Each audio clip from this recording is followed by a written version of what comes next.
field at Patriots Point. My name is Taylor. I'll be the announcer for tonight's matchup between El Paso Locomotive and your Charleston Battery. Fans, tonight is Military Appreciation Night here at Patriots Point. We have plenty of ceremonial events to celebrate members of all military branches. To all active and former military members in attendance tonight, we want to say a big thank you from all of us here at the Charleston Battery for your continued service to our country. Fans, as a reminder, smoking, including using cigarettes, is not permitted here at the stadium. We appreciate your cooperation and hope you enjoy the three festivities taking place down at Battery Pavilion. And at this time, we'd like to welcome all of our groups in attendance tonight. Welcome to all soccer shots, Charleston coaches.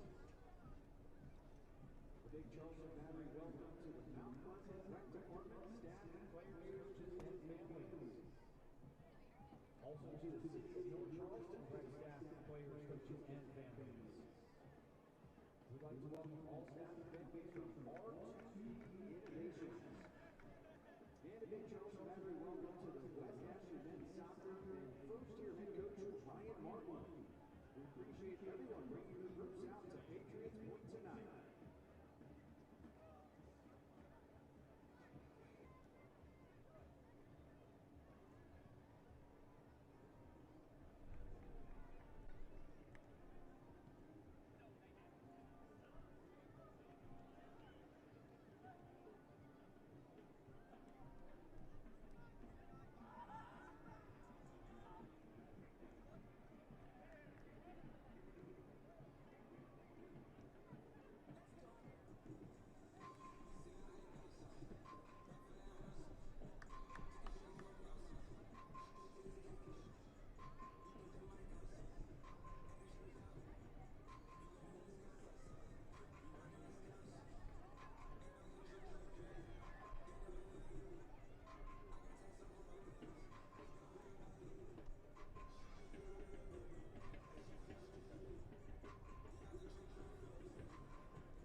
We welcome you to the Low Country, Patriots Point here in Mount Pleasant, South Carolina. It is the red-hot and undefeated Charleston Battery taking on El Paso Locomotive in the USL Championship tonight on CBS Sports Golazo Network. Sean St. Jacques, Eric Dobransky, and our entire crew. Thrilled to have you with us.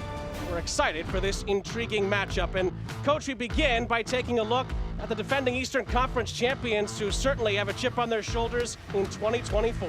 And what you see from consistently solid teams is balance in both boxes, and that's what the Charleston Battery feature, towards the top of the league in goals scored and towards the top of the league in fewest goals conceded. And this is where Charleston Battery continue to be dangerous. They've done it in a variety of different ways. They've done it with close games, they've had loud wins as well, and they just continue to keep rolling.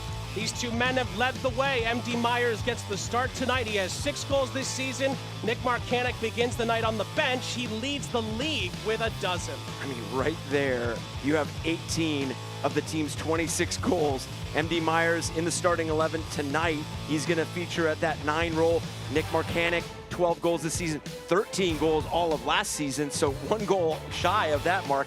He's been on a tear. On the other side of the coin for El Paso Locomotive, it's been a week of transition after a very tough start to the season. It's Wilmer Cabrera's first game in charge as the new coach. He comes into a team with just 1 win on the season. And Wilmer Cabrera is going to want to tighten up and solidify this team defensively. And this is a game about fine margins. It's the details. And you look at some of those matches, they flipped some of those losses into either a point or 3 points. They're right in the playoff picture. A man who can certainly help is Armando Moreno, who leads the team with 3 goals this season. And somebody that is going to want to lead this team tonight. He's been involved with 4 of the 9 goals for El Paso Locomotive. He's dangerous up top in that wide area, good and explosive 1v1. He can create for others and score himself. It's the second all-time meeting between these two clubs. El Paso pulled off a shocker when these two met in Texas last season. Can they do it again in their first trip to the Low Country to take on one of the last 2 unbeaten teams remaining in the USL Championship? The kickoff on the Golazo Network is next.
Is next.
We welcome you to the Low Country, Patriots Point here in Mount Pleasant, South Carolina. It is the red-hot and undefeated Charleston Battery taking on El Paso Locomotive in the USL Championship tonight on CBS Sports Golazo Network. Sean St. Jacques, Eric Dobransky, and our entire crew. Thrilled to have you with us. We're excited for this intriguing matchup. And Coach, we begin by taking a look at the defending Eastern Conference champions, who certainly have a chip on their shoulders in 2024. And what you see from consistently solid teams is balance in both boxes, and that's what the Charleston Battery feature towards the top of the league in goals scored and towards the top of the league in fewest goals conceded. And this is where Charleston Battery continue to be dangerous. They've done it in a variety of different ways. They've done it with close games. They've had loud wins as well, and they just continue to keep rolling. These two men have led the way. MD Myers gets the start tonight. He has 6 goals this season. Nick Marcanic begins the night on the bench. He leads the league with a dozen. I mean, right there, you have 18 of the team's 26 goals. MD Myers in the starting 11 tonight. He's going to feature at that 9 role. Nick Marcanic, 12 goals this season, 13 goals all of last season, so 1 goal shy of that mark. He's been on a tear. On the other side of the coin for El Paso Locomotive, it's been a week of transition after a very tough start to the season. It's Wilmer Cabrera's first game in charge as the new coach. He comes into a team with just 1 win on the season. And Wilmer Cabrera is going to want to tighten up and solidify this team defensively. And this is a game about fine margins. It's the details, and you look at some of those matches, they flipped some of those losses into either a point or 3 points. They're right in the playoff picture. A man who can certainly help is Armando Moreno, who leads the team with 3 goals this season. And somebody that is going to want to lead this team tonight. He's been involved with 4 of the 9 goals for El Paso Locomotive. He's dangerous up top in that wide area, good and explosive 1v1. He can create for others and score himself. It's the second all-time meeting between these two clubs. El Paso pulled off a shocker when these two met in Texas last season. Can they do it again in their first trip to the Low Country to take on one of the last 2 unbeaten teams remaining in the USL Championship? The kickoff on the Golazo Network is next.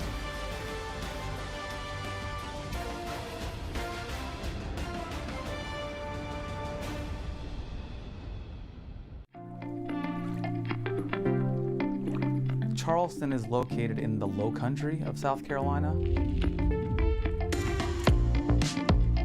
The history here, it runs deep, and you can't imagine being anyplace else.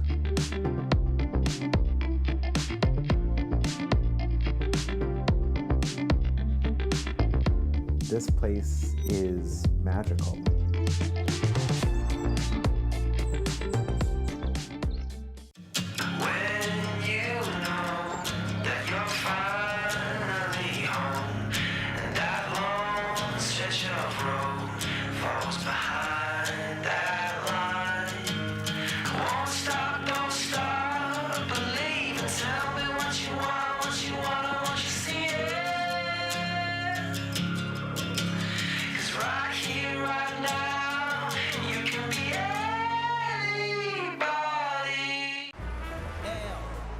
Is for the way you look. O is for the only one I see. V is very, very extraordinary. E is even more than anyone that you adore can love. Is all that I can give to you.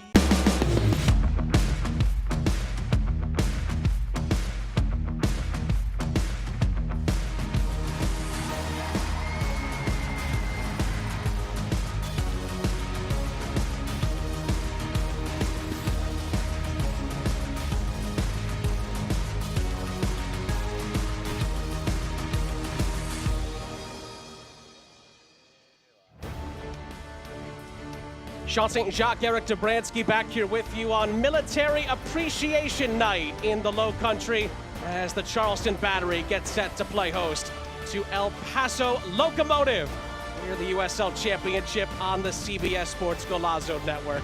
Let's jump into the starting lineups brought to you by Michelob Ultra. It's a change side for Ben Pierman, but a strong side nonetheless for the unbeaten Battery. Yep, 3 changes, notably no Nick Marcanic. Enter Gutierrez, getting his 7th start of the season. Kuzemka in for Grinwis. Kuzemka a clean sheet against Atlanta United on Tuesday in that US Open Cup matchup, unfortunately dropping in PKs. But Allen, Malloy running this midfield. Aaron Malloy leads this team in chances created with 36. We'll see if they can make it 12 unbeaten in the league tonight against Wilmer Cabrera's El Paso Locomotive. He just got the job earlier this week. Here's his first 11 in charge. And anytime you've got a game in such a short turnaround, it's about what you can do off the ball and without the ball. And I think for Wilmer Cabrera, it's going to be about seeing what their defensive structure is and building off of that start. And Rose will be instrumental in directing that. We featured Moreno in the Open, but Dylan is going to be an experienced attacker that Wilmer Cabrera is going to lean on as well. 6 goals and 1 assist for M.D. Myers, who'll be the main man in the attack for Ben Pierman's boys tonight. And they'll be in their yellow and black kits. El Paso get ready in their road whites. It's just the second all-time meeting, Coach, between these two. Have to go back to September 30th. Last season, El Paso came back to beat the Battery at home by 3-2. Eric Calvio got the winning goal, plus an assist as well. Wilmer Cabrera has not had much time to prepare this team, but we know his experience is incredibly deep throughout his career as a player and a coach. He's certainly come up with big upsets and big moments before, but this is certainly a tall task for Locomotive tonight. And you look at El Paso's roster, I mean, they've got strong and deep talent within this roster, and Wilmer Cabrera, you mentioned it, is coached at all levels and at a high level, and he's a tremendous coach. But it's going to be important to see what your team looks like defensively, and they're going to have to find a balance between being the agitator and wanting to come out, and you're playing a Charleston Battery that played at home on Tuesday, played an extra 30 minutes against Atlanta United, went to PKs, and unfortunately dropped that game in PKs.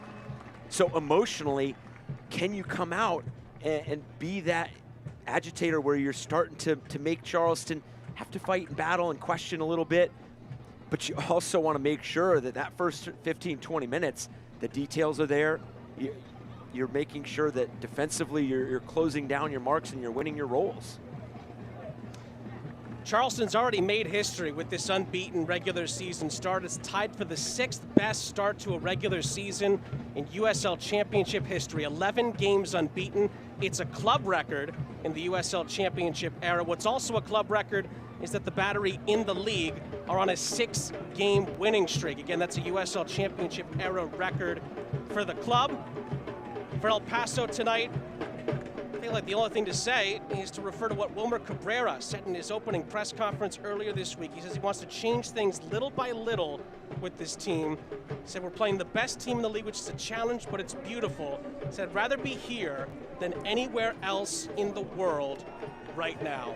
We'll see if that kind of energy can flow throughout the Los Locos 11 here in the Low Country tonight. Alejo Calume is our head official, and he gets the match started here on CBS Sports Golazo Network. Thrilled and happy to have you with us in South Carolina tonight. Just the second all-time meeting between these two. It's the first ever trip to Mount Pleasant for El Paso. We're looking for their 2nd victory of the season, hoping to get themselves off the bottom of the Western Conference table. Charleston Battery have been the pace setters in the East, 11 unbeaten, 6 consecutive wins in the league. But the legs are going to be a little bit heavy after the penalty shootout defeat here at Patriots Point against Atlanta United of MLS midweek. Had a bit of a delay due to weather in the Low Country. The field looks in pretty darn good shape considering. We are excited to see how this intriguing fixture is going to play out tonight. And I'm going to continue to refer to how El Paso grows into this match defensively, because you mentioned the quick turnaround with Wilmer Cabrera being named the head coach on Monday, and then traveling to Charleston for this match. And oh, by the way, your first match in charge is against the pace setter, as you mentioned, in the East. But if you don't concede, you give yourself chances to win. And you know, you look through El Paso's season thus far, they've had some tight games and some tight losses. I mean, you look at the 1-0 loss to Lou City, who's second in the East. I mean, you had 1-0 loss to Las Vegas. I mean, if you give yourself a shot and then you keep finding moments and converting moments in the attacking side, that's going to be a positive. And you can look at the Charleston Battery for that to be an example. They're balancing both boxes, conceding amongst the fewest goals in 7 in the league, and then scoring the second most in 26, just behind Lou City. So for El Paso, let's see what they can make out of this set piece and see if they can get off to a fast start. Early set piece opportunity here for Locomotive, and it's a curling effort. It's going to go well out of play from Tumi Moshabani, who has certainly shined recently for Locomotive, but just couldn't quite get it right there.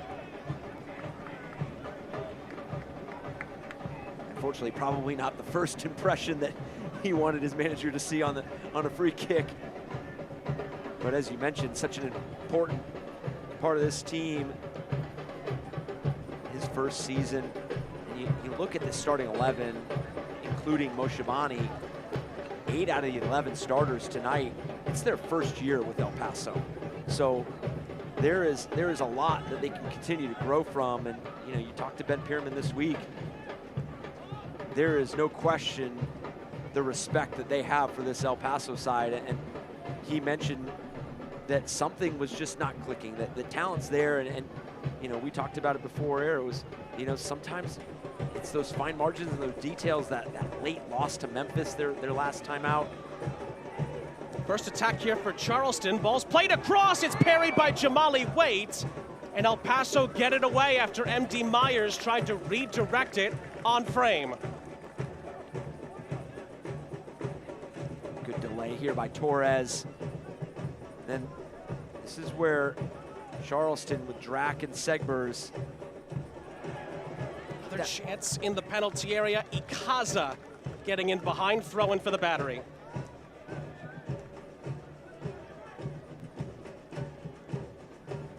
Torres tried to spear one back into the penalty area. El Paso have it covered.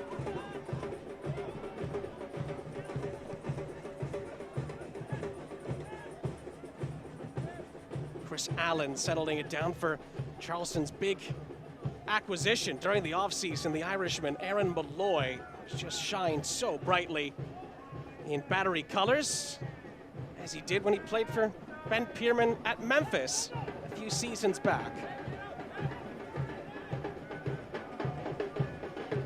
Hasn't skipped a beat. 2 goals and 1 assist in the league. Of course, he had the tough missed penalty that eliminated the Battery in the Open Cup earlier this week.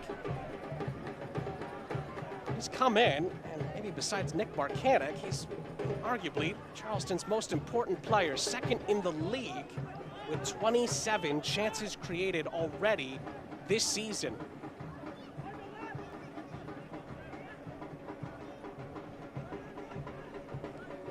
I think what everybody's going to be interested to see tonight is, how does Charleston bounce back from such an emotionally taxing match on Tuesday? Because you talked to Ben Pierman, he was really pleased with the performance, was pleased with how his team played.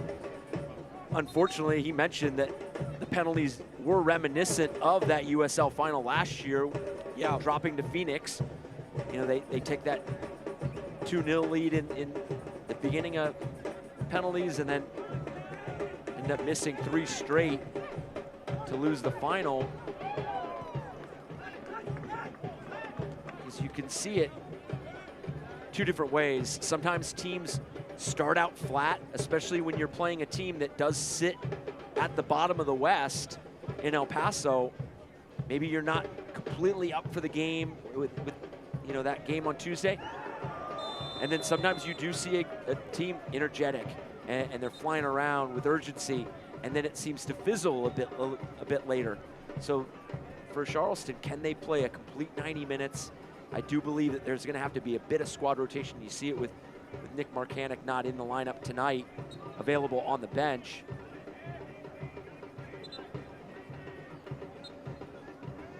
Injury report tonight is presented by MUSC Health Sports Medicine. There were a few doubts for the Battery coming into the night. Marcanic and Palma and others, they've made the squad, not maybe the 11, but they're available for the Battery tonight. Sulovic Zacharias not as lucky for El Paso, so a couple of notables not there for Wilmer Cabrera. One other note that should be mentioned about availability, Tony Alfaro for El Paso, as looks like Ben Pierman's picked up an early yellow card for the Battery. It's a good segue because if Tony Alfaro picks up a yellow card for El Paso, he'll be suspended for the next game in the league. Ben Pierman, in the meantime, did not like something that happened in the last sequence. Alejo Colume got a mouthful from Ben Pierman. Now the fourth official is going to get the wrath. And Ben Pierman gets an early booking for his troubles.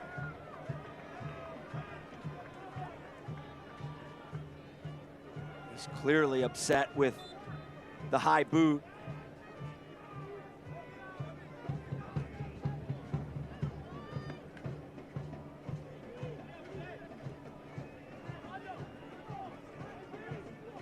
Ben Pierman is still red hot. He's still giving it to the assistant on the near side. I think part of that is because his players being attended to on the near side. There's proof of what he's talking about, yet nothing occurred. And that's one of those yellow cards that,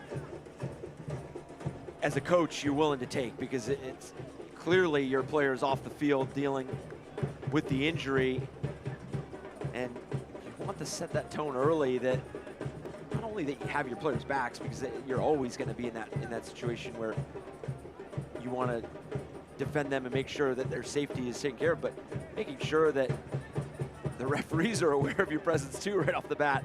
And early yellow card, that is something that now Ben Pierman's going to have to be aware of if he has something else to bring up to the officials.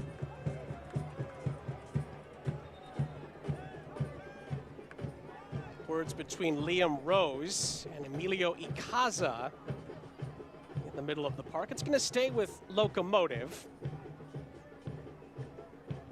Bit of a chippy start to proceedings here. Obviously, El Paso are desperate to get points at the moment. Sitting at the bottom of the West, just one win, 5 points in total. They have the most catching up to do as far as the playoffs are concerned of any team in the league. That away record also backs that up.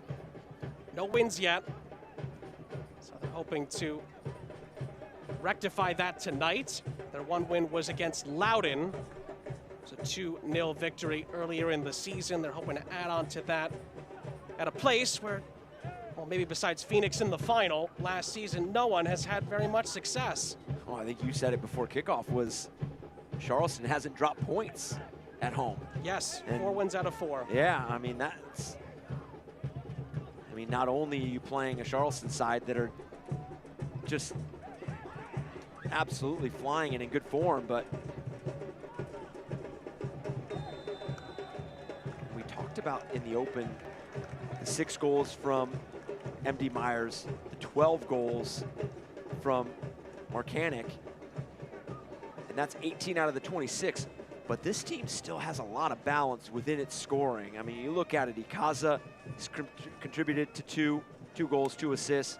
Chris Allen, Aaron Malloy, Torres. Torres had that USL goal of the week against FC Tulsa.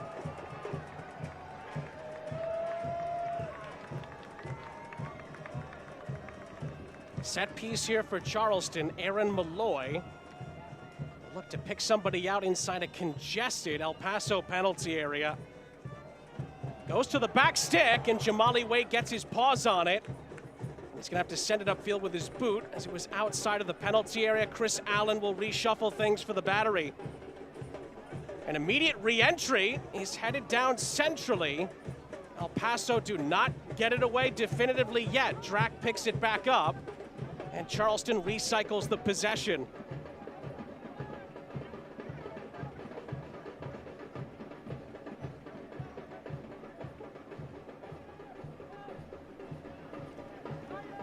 We talked about the immaculate home record for the Battery. What also makes Charleston at home so scary is the amount of goals they've hung up on teams that have come to the Low Country this season. Just ask Vegas how their trip to Mount Pleasant was earlier in this campaign. And by the way, Ben Pierman talked to us about that game, said we weren't at our best and still found a way to put up half a dozen. So Charleston at times this season have not been able to meet their standards, and they still put up top numbers. And I think that is indicative of teams that are successful at any level, in any league, is who are you when you're not at your best, and what kind of results.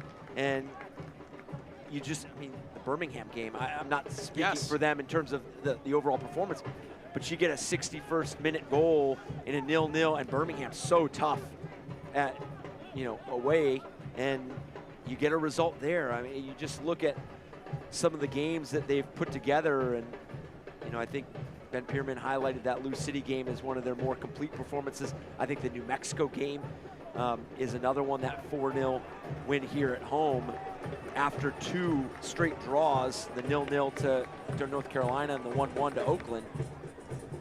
Incisive pass into the penalty area for Mark Segbers, who made the bench in the Team of the Week this week.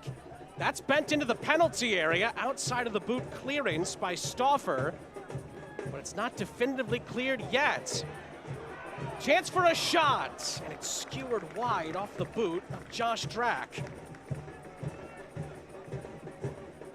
He's got his nose clogged up from earlier. And you could see how progressive Drack is already 13 minutes into the match. His recognition and timing of final third entry, really positive thus far.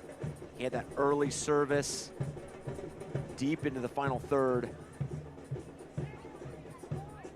As you mentioned, taking that boot to the face just a few minutes ago. He's got his nose plugged up. But going to this El Paso roster, and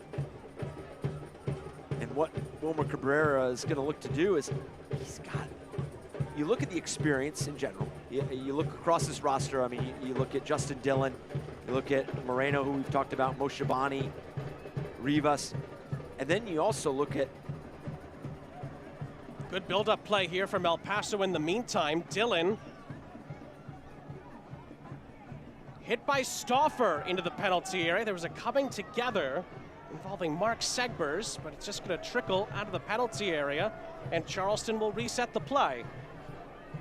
But you look at that experience, and then you complement it with some of the success that a lot of these players have seen at, you know, whether it's their previous clubs at the international level.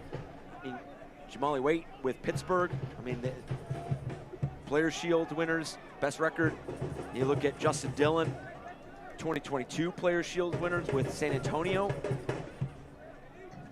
Calvillo, he won the USL Championship with Orange County SC, and you go on and on with some of the successes, because I think that speaks volumes as well, as when you have winners in your building and players that have been around that environment. So it's just about maybe changing a few things here and there, and you know, that defensive structure is important, getting the formation and the personnel in rhythm as well. Challenge came in from Locomotive. It's going to be a battery free kick.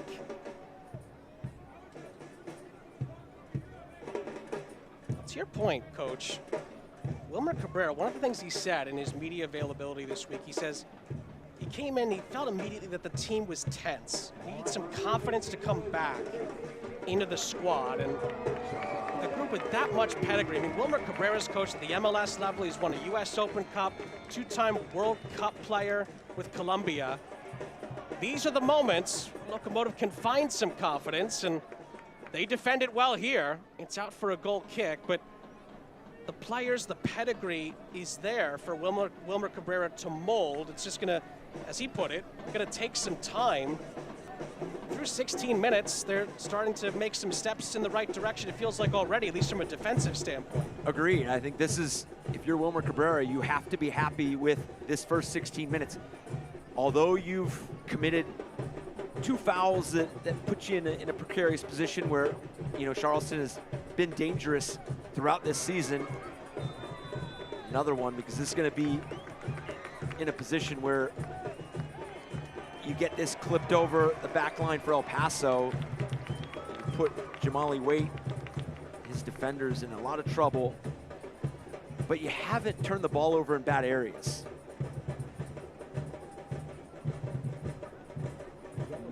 Late challenge there from Liam Rose sees him booked by the referee. And you said it, Eric, it puts El Paso in a tight spot with another Aaron Malloy service upcoming. I think if there's one thing that you take from the 17 minutes this far is some of those fouls, because going through the back of Ikaza just a few moments ago, and then this foul right here, kind of putting unwarranted pressure on yourself. Inaccurate in the end from Malloy. Waite gets El Paso back in possession. Can the Battery win the ball back there? The answer is no. It's well held off by Joaquin Rivas, and an incisive pass up ahead. Looking for Tumi Moshabani is going to roll into Daniel Kuzemka, who Ben Peterman's been really impressed with recently, and talked about his work ethic and just how much he cares about how well the team does, not necessarily how much he plays. One of those selfless guys. As Ikaza is brought down, and add Joaquin Rivas to the list of El Paso players in the referee's book with yellow cards. This foul here by Rivas, getting there late on Ikaza. Now you have Rivas and Rose playing on yellows. Two of your midfielders.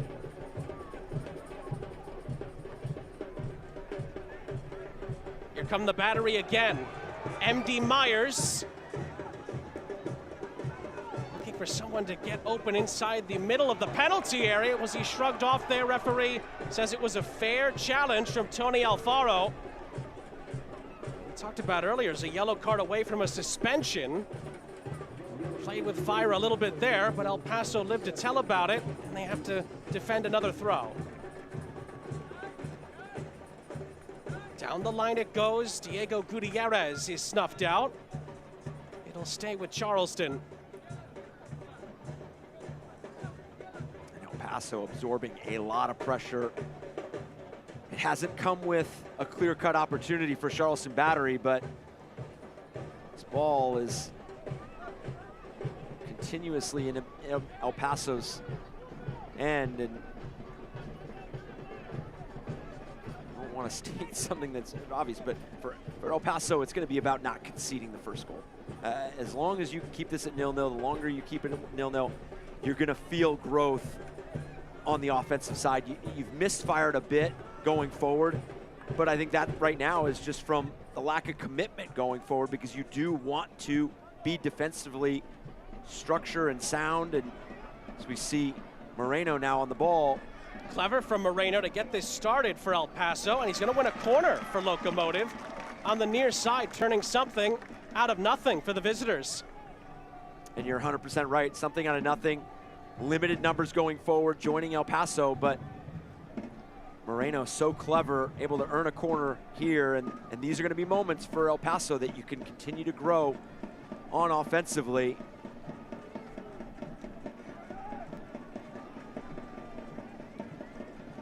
Can El Paso find something here against the run of play? Moshabani stands over it. Former San Diego Loyal star. Calvio scored the winner the last time these two met, and their only other meeting is the short option. Moshabani flutters it into the penalty area. That was nearly a free header. Still could be an opportunity for a shot, and it's blocked out of play by Segbers. It's going to be another corner. Good delivery by Moshabani. It's got a bit of height to it, but it's enough where his player can get up, help it along, and it looks like it comes off a Charleston defender fighting off Justin Dillon. And you're in your second straight corner. It actually was Leland Archer getting his body in the way there for Charleston. Take two on the corner for El Paso. It's got good whip on it. It's a better header by Graham Smith to the edge of the penalty area, and Charleston will get it out of harm's way.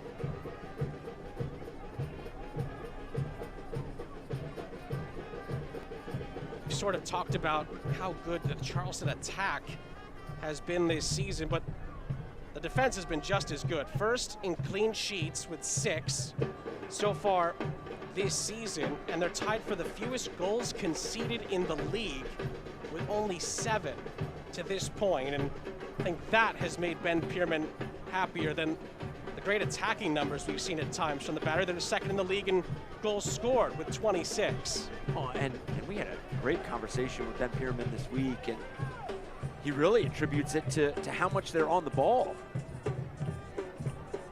Sometimes you can attribute it to maybe recognizing first ball press, second ball press, some of those moments defensively, and very simply put, teams can't score on you if you have the ball, and obviously that being a tremendous point. But and to his point as well, is that's not something that they typically work on, and not he's always wanted the ball, and that's always been something that's important, but said they don't really talk about it or train it that much. And I think that's been one of his biggest surprises, and as he mentioned, it was a big compliment to how this team is doing defensively. I think the word that also stood out in our conversation with Ben Pierman was the word balance. Yep. That's something that's really started to come to the fore for the Battery this season, and they almost get on the board here. Myers again was available inside the penalty area. It was just a step behind the cross. El Paso will concede a throw. Jamali Waite did not come off of his line there, and in the end it paid off for El Paso. And a lot of close calls thus far for Charleston, but still nothing that has put Jamali Waite into a difficult or game-changing save. So you do wonder if fatigue is going to set into this game. You played the extra time game on Tuesday. You played a tight match on the road at Birmingham before that. You put that congested schedule in to, not only emotionally do you have to bounce back from that Tuesday game, but physically, this is a team that unquestionably wanted to start out fast, and they have. They've played on the front foot, they've played positive, committing good numbers, occupying channels 1 through 5. Drack with a reverse ball to the edge for Malloy, and it's deflected over the top and out for a corner. Oh, you knew when Drack laid this ball back, you knew you had Malloy coming, and it was just about whether it was going to be on target, and it looks like Calvillo with the intervention, and an important one at that, because that looks like it was bound for goal. From the corner. Oh, it was headed down. It may have taken another ricochet. Allen follows up and skies the effort out of play. Back to back. Close calls for the Battery. El Paso lived to tell about it. Dangerous service in, and you have so much traffic there in front of Jamali Waite. Just need the slightest of touches, and then this follow-up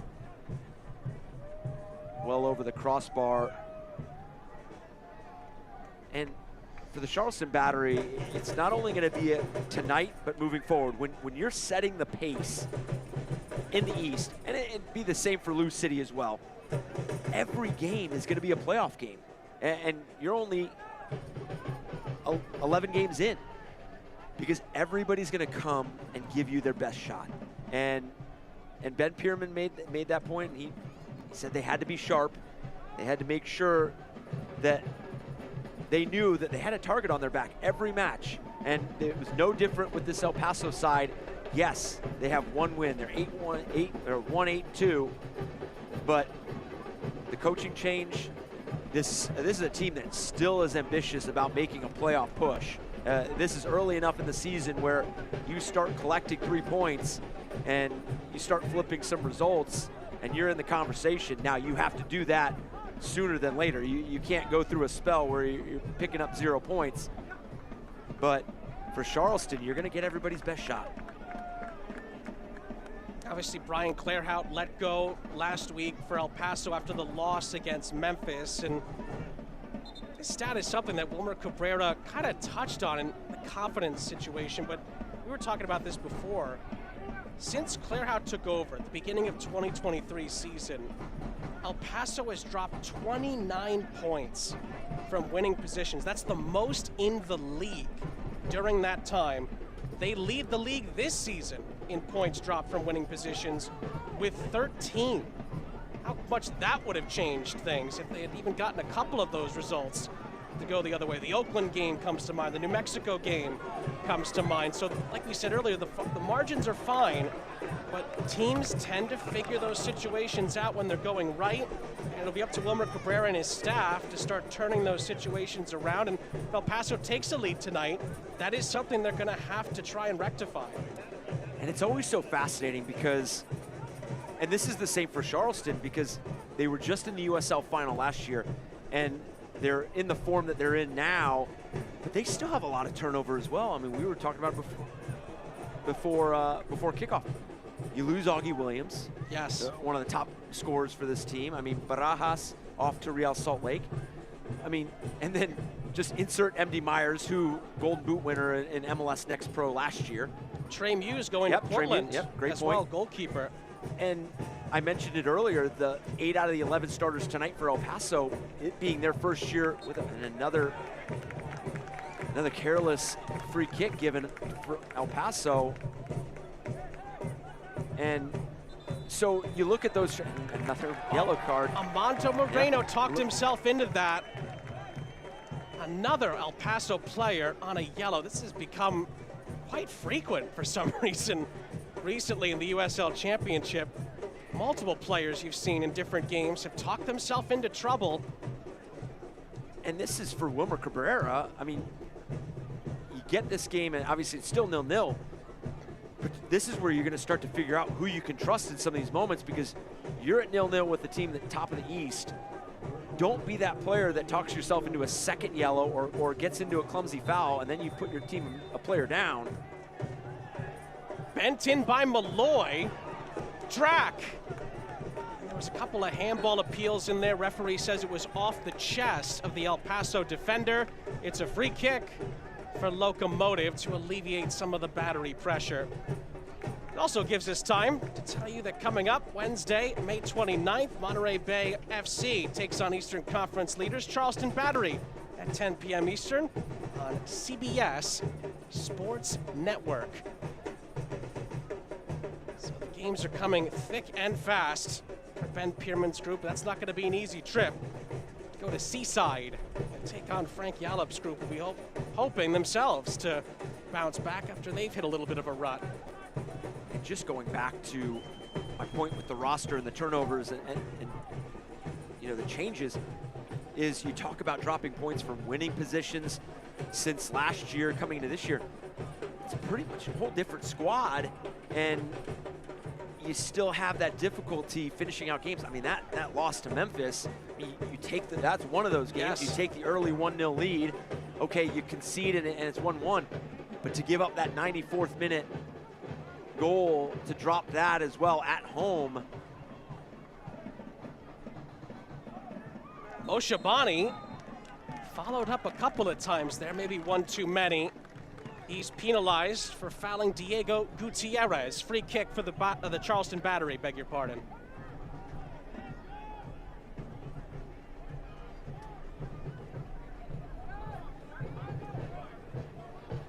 It's always just so difficult to put your finger on what helps change that, you know, because then you have to change on the Charleston Battery. And yes, everybody's looking at it as an extension of last year, but they're doing it with a lot of different pieces as well. I mean, you add in Graham Smith, you mentioned Aaron Malloy, and when we were talking to Ben Pierman, we were talking about the evolution of this team, and where he wants to see them grow, and it was about how do they now do it with having a target on their back every game. Gutierrez brought down. There might have been a little bit of a shirt pull there from Lucas Stauffer. He might be lucky to escape without a booking himself. It's going to be a free kick for the Battery here on the near side.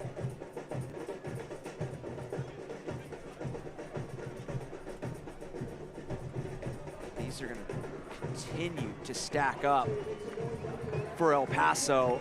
As you mentioned, Stauffer fortunate to not pick up a yellow himself, but still, it's something for Charleston. Continue to go at El Paso in those 1v1 scenarios. If you're in a tight situation, continue to press on, and then you're getting really good looks from free kicks. Malloy puts it on a plate, and it's headed wide by Graham Smith at point-blank range. You talk about a golden chance. And terrific shape on this service, and Graham Smith, the 6'3" center back, goes up unmarked, unchallenged, wins his duel, and that goes across the face of goal.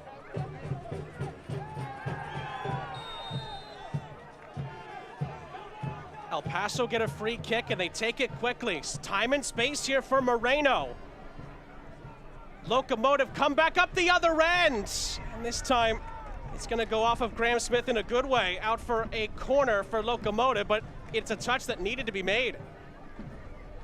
Another opportunity for Mo Shabani to put in this in-swinger as we see Moreno, the confidence in those 1v1 situations, just pushing past, trying to put that service in a dangerous area, and you can see the commitment is starting to grow from El Paso. Yes, they still need to start limiting the free kicks that they're giving Charleston, and awarding themselves another corner. Calvio has it blocked. It's still in the penalty area here. Paso doing everything they can to keep the play alive, but one too many touches from Liam Rose, who's already been booked. And he's getting, I think, a little bit of a word here from Leo Kalume. It's just going to be a free kick, and any fiercer of a challenge, and he could have been in some trouble. And that's the difficulty of putting yourself on an early yellow, is you can have a challenge 90 yards away from your own goal, and you pick up that second yellow, and it's just a battle for the ball. But that's where Rose and Rivas and Moreno have to be careful now. Yeah, 3 yellow cards for El Paso, 1 for Charleston, but it was for Ben Pierman. Didn't like the challenge on Josh Drack in the early stages of the evening.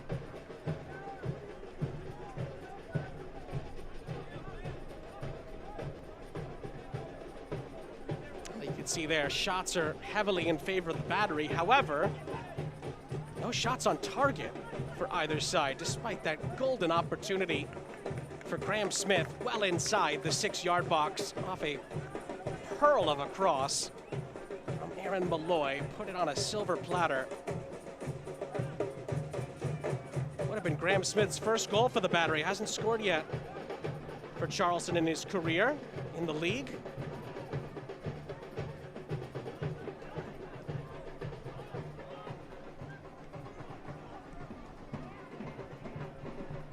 Kaza out to the far side with just under 10 minutes left in the half. Malloy constantly pulling the strings. You've got to imagine for El Paso that they're going to see an all-out blitz from Charleston Battery, who do not want this game to stay at 0-0 going into the break, especially when you talk about the chance that Graham Smith had, the seven shots, none of those being on target. Possession numbers being strongly in favor, which is not a surprise. That's where Charleston has been really strong this season as well. But the belief that is going to grow within this El Paso side and Wilmer Cabrera, if this stays at 0-0 going into the break, you can 100% guarantee that that will be the conversation of, listen, we probably haven't played our best football. It has not looked in sync and it hasn't looked fluid, but you've disrupted, you eliminate some of the free kicks that you've given. I mean, even the chance from Graham Smith came off one of those fouls in the final third. Now if you can start building some of the distance and the structure offensively and getting these lines connected, you're in great shape, and looks like they're in a great run right here. Dylan out to the far side. Dylan, oh, it took a couple deflections, volleyed by Stauffer. Blocked just before it got to the edge of the 6-yard box. Stauffer again. Crossing it into the middle. It's going to be headed clear of any danger in the end for Charleston, who have a chance to possibly run it up the other end. MD Myers through the middle. It was the right idea. Myers is still going to get there in the end. And finds Torres, who unleashes a bullet of a shot, but it was always rising. End-to-end sequence. Yeah, this ball flipped the field really quick. El Paso does its best job of the night, getting terrific numbers inside the 18, and then it ends with this left-footed shot from Torres, who, as we mentioned, had that USL goal of the week against FC Tulsa. Left-footed strike from half field. Another player that can be extremely dangerous. First season with the Charleston Battery, 30 shots thus far. Obviously, that accompanied by 2 assists on the season as well. And I'm going to flip the script just a bit in terms of Wilmer Cabrera takes over this week, and you might look at it like, my goodness, you're 1-8-2, sitting at the bottom, and then now you have to go on the road to the team that's at top of the East that is just absolutely flying, unbeaten. But I think that could be a positive. If you're a new coach going in, you get to see your team against the best team in the USL Championship thus far. I mean, obviously Sacramento Republic unbeaten in the West as well, and playing some terrific football. But this is a great test for you. It answers, there's no question you're going to get some of the answers that you're looking for right off the bat. You're playing one of the best teams in the USL Championship. You're going to be tested. That's a giveaway. Battery have some numbers in transition. It's going to be MD Myers. He's going to shoot. The angle was against him, and Jamali Wade, I think, had it covered, even if it did hit the target. And you can see Alfaro putting his hand up, because that's something that El Paso has not done thus far tonight, is hurt themselves with poor giveaways. They've hurt themselves a bit with the careless free kicks given, but nothing out of the back has been too casual. I mean, you talked about that Las Vegas game here when they traveled to play Charleston, that 6-0 win for Charleston, and Ben Pierman not feeling like it was their best performance. It was really Las Vegas that punished themselves. Another giveaway here. Torres plays a wonderful ball across. MD Myers is blocked by Calvio. Malloy tries to pass it in. Saved by Jamali Waite. And El Paso survive again. And that is 2 massive interventions by Calvio. The one on Malloy, and then right here, staying with MD Myers. How clever he is on the ball, getting a number of El Paso defenders to commit. But Calvio staying with the play.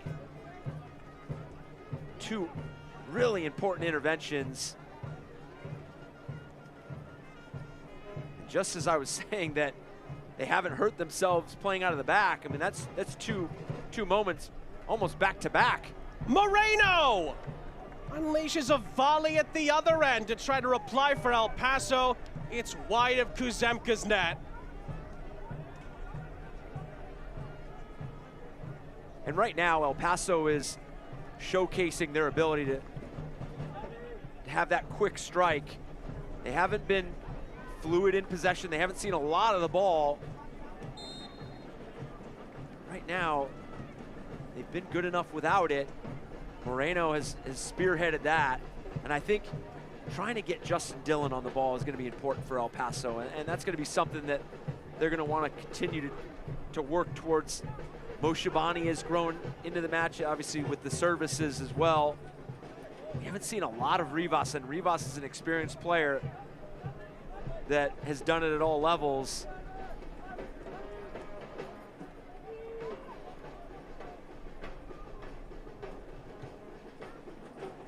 Yeah, Joaquin Rivas has been around the block in the USL Championship, but also has a ton of experience with the El Salvador national team at major tournaments. Which has also been one of the beautiful things, I should say, about this league's growth, is seeing more players getting international caps at big-time events. That's been with youth national teams or with the first teams. Challenge from Graham Smith. Well, Wilmer Cabrera and his staff not happy with that challenge, thinking it was a foul. Referee has stopped the play. Is it to give a foul? Yes, it is. Referee's brought it back, and now Charleston are saying, why didn't you blow the whistle initially? And maybe it was just a signal that the referee didn't initially see from the sideline referee.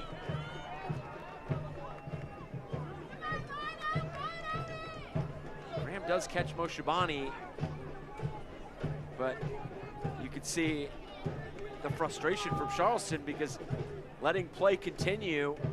You can see the frustration there by Ben Pierman, and he knows he has to be careful with how he addresses. Now he can just do it with stares. The only thing I could think of, Eric, is I think the fourth official may have brought Aleo Kalume back to it and to say you may have missed that one. Your players and coaches talk about consistency a lot. The one thing that sometimes does put referees in trouble, though, is when they don't get it right initially, or I should say when they hesitate. There's no hesitation here. Chris Allen is booked, and El Paso are saying that might not be enough of a punishment for the challenge. This game was getting chippy earlier. It is starting to get very physical towards the end of the half. Yeah, you can see how upset and that could be orange card territory. Yeah, I mean, you've got your studs coming right through.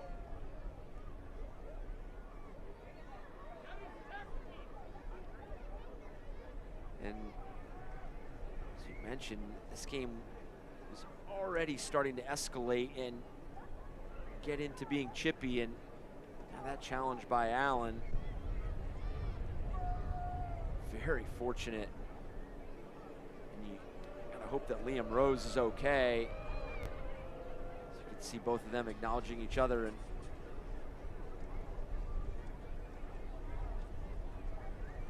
we jump into 2 added minutes at the end of the half. Stoppage time is brought to you by MUSC Health. Just to finish the point earlier, when the center referee hesitates, it opens up the door for the coach to have doubt over the decision. I think that's what happened with the initial one with Graham Smith. That one is more of whether or not it should have been a yellow or should have been a red. And you heard a couple of the staff members, Wilmer Cabrera, ask the referee and the fourth official why it was only a yellow card.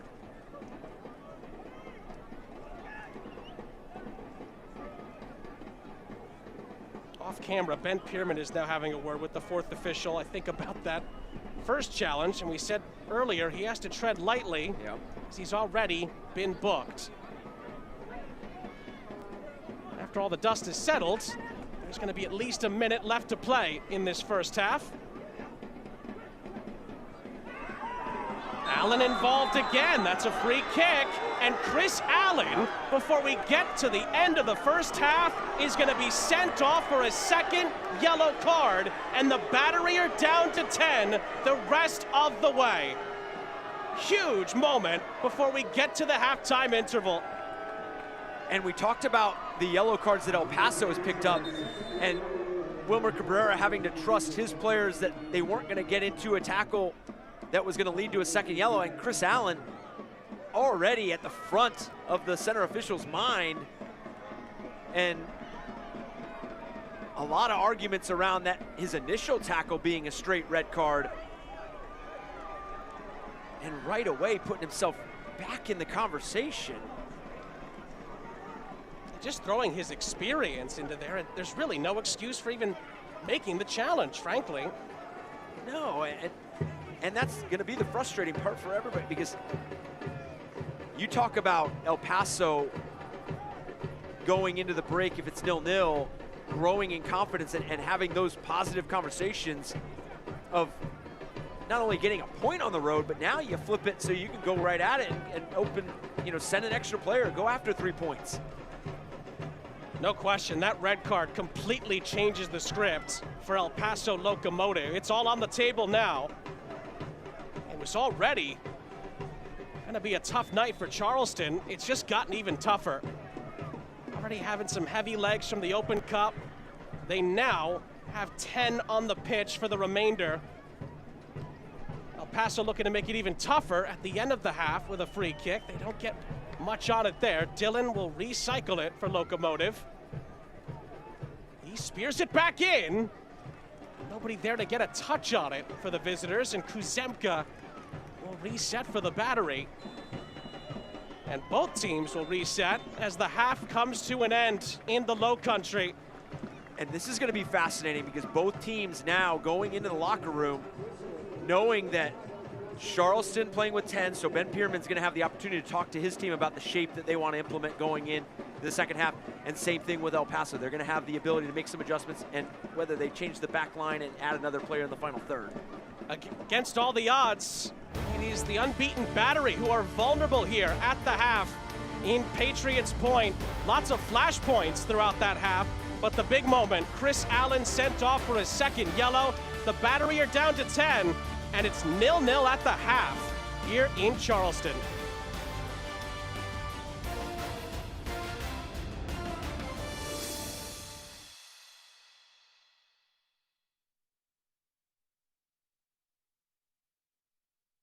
Innovation means training tomorrow's leaders in the latest technologies, because we know the next idea to change the future of medicine may well come from them. At the Medical University of South Carolina, innovation is who we are. Hola. ¿Alguna otra cerveza? No, Michelob Ultra. Ok, ahora vuelvo. Every lottery ticket purchase keeps education in our state moving forward. Like in 2005, when lottery proceeds helped purchase new school buses that kept South Carolina students on the road to success. Because arriving safely to school every day is the first important step on their journeys to the careers and lives they've always dreamed of. When you play the lottery, you're helping fund the futures of students all over our state, which is why education is our middle name. Innovation means developing novel therapies for patients today and taking the first steps toward life-changing discoveries decades in the future. At the Medical University of South Carolina, innovation is who we are. When you know that you're finally home, and that long stretch of road falls behind that line. Won't stop, don't stop, believe and tell me what you want, I want you see it. 'Cause right here, right now, you can be anybody. Back here in the Low Country, Sean St. Jacques, Chris Dobransky back here with you. Charleston 0, El Paso 0 at the half. But of course, Eric, the big flashpoint was Charleston going down to 10 men. Chris Allen getting sent off for a double yellow card. We'll get to more on that in just a little bit. But first, Coach, we look at the upcoming schedule for the Charleston Battery. It does not get any easier. We talked about CBS Sports Network, Monterey Bay away next. And then, again, like I said, it just gets a little bit trickier from there. Yeah, I mean, you host Pittsburgh, and then you go on the road to Detroit City FC. Obviously not jumping past that Monterey Bay FC game, because Monterey Bay, although they've hit a bit of a rut right now, they started out hot and they're cooled down a bit. They are still very difficult to play at on the road, and then at Phoenix as well. For the Battery as well, again, with their unbeaten record now vulnerable, this is a live table, so for now they would just gain 1 point from this game. But again, Louisville and Detroit have games in hand, so they would be vulnerable at the top if they drop points.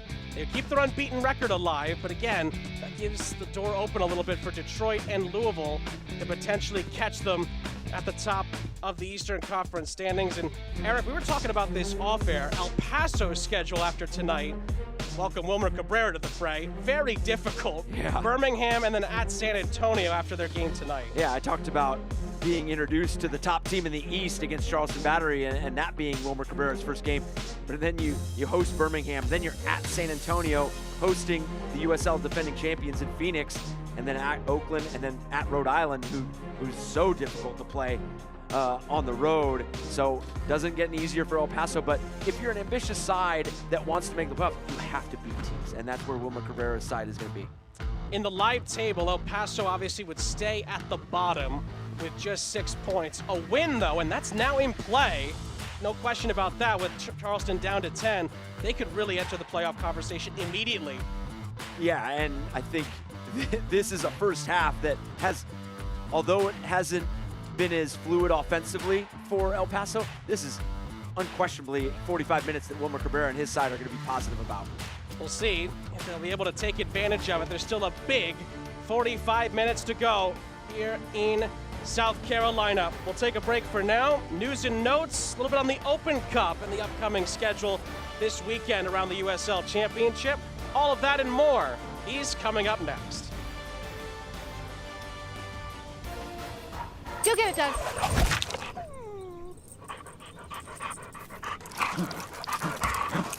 When termites show up, so do we. Terminix it.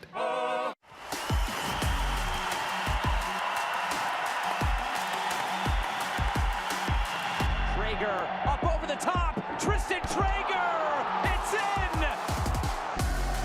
Opportunity here. The hits and a goal.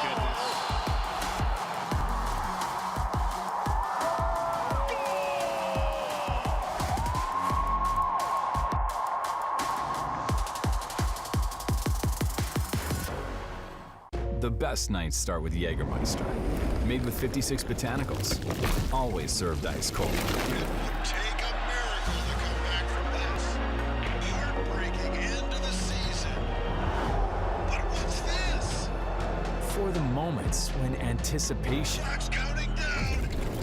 5 seconds. 3, 2, becomes celebration. Jägermeister. Meister the moment. They're hungry for the women's game. They want to see women's soccer. They want to play women's soccer, and that's what we're building at the USL. You can see it in my eyes when we walk past. Running every night, won't settle for less. Got me looking to the sky, got me feeling blessed. Got this fire burning up inside of my chest. Burning up inside of my chest. Got this fire burning up inside of my chest. Looks great.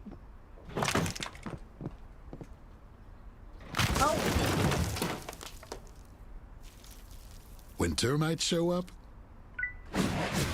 so do we. Terminix it. Sean St. Jacques, Eric Dobransky, our entire crew, happy to have you back here with us. It's a really intriguing match between Charleston and El Paso so far. Battery down to 10, it's 0-0. We'll get to the second 45 minutes in just a moment. But first, we'll look around the USL Championship, and that begins with some news and notes. Of course, the U.S. Open Cup quarterfinals. Coach, you and I had an up-close look at New Mexico. They knocked out the last MLS Next Pro side in NYCFC 2. Indy and Sacramento join them in the quarterfinals. Action will pick back up in July. And what a second half for Eric Quill's group for New Mexico against that NYCFC 2 side. Indy 11 transforming their hot run in the USL Championship to a 3-0 against Detroit City in the Open Cup. And then Sacramento, terrific performance. I mean, the ebbs and flows in that San Jose match was tremendous, and then to win it in extra time. And then we're featuring Wilmer Cabrera tonight, newly appointed in El Paso, and has his team 0-0 with the standard bearers of the East right now. Impressive, and also great to see USL League One expand as well, with AV Alta joining the fray out of Lancaster, California. Great to see that for a tremendous league that continues to stride forward. Charleston International Airport around the league scores. Hartford Athletic have come from behind to take the lead with 8 minutes to go against Monterey Bay, trying to avoid a defeat. And then, of course, Golazo Network tomorrow, Indy against the defending champions, Phoenix. Yeah, for Indy, can they continue rolling in the direction they are? They had a rough start to the season, and they've been tremendous the last couple games. Now, Tampa Bay Rowdies playing Las Vegas Lights. No Forrest Lasso out for the season. Yeah, huge loss. Wishing him all the best in his recovery. As you mentioned, that Hartford Athletics game at Monterey Bay, two teams that need 3 points desperately. Oakland leading as well against Tulsa. We'll see if the Roots can get back on track as well. And again tomorrow, Sac Republic in action. Orange County will look to get some revenge on Loudoun from the Open Cup. Really good fixture in Albuquerque, New Mexico against San Antonio on ESPN+. We've got a really good one here on the CBS Sports Golazo Network. Don't go anywhere. We'll get to the highlights, the stats, and the second half kick from the Low Country coming up next.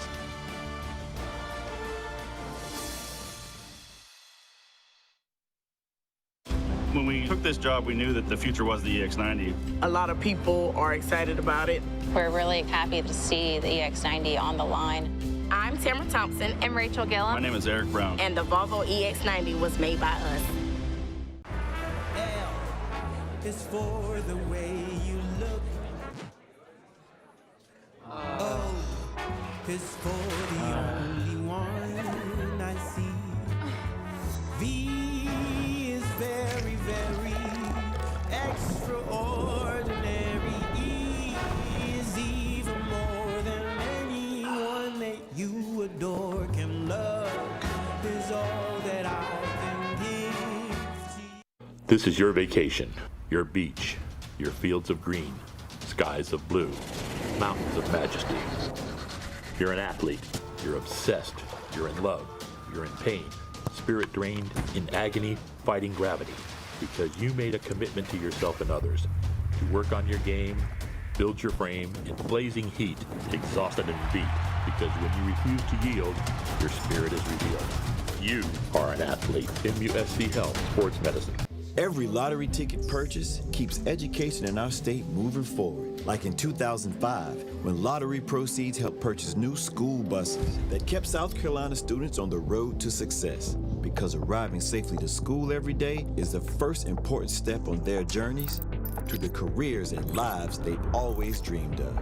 When you play the lottery, you're helping fund the futures of students all over our state, which is why education is our middle name.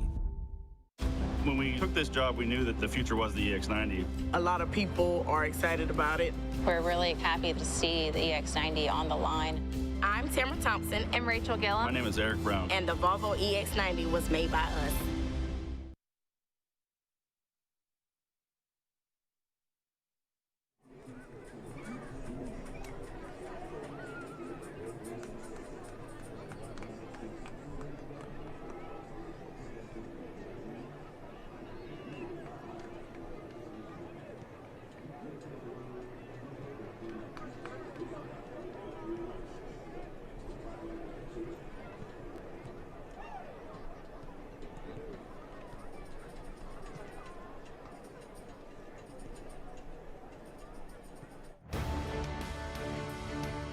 Sean St. Jacques, Eric Dobransky back here with you at the half. No score between the Battery and Locomotive.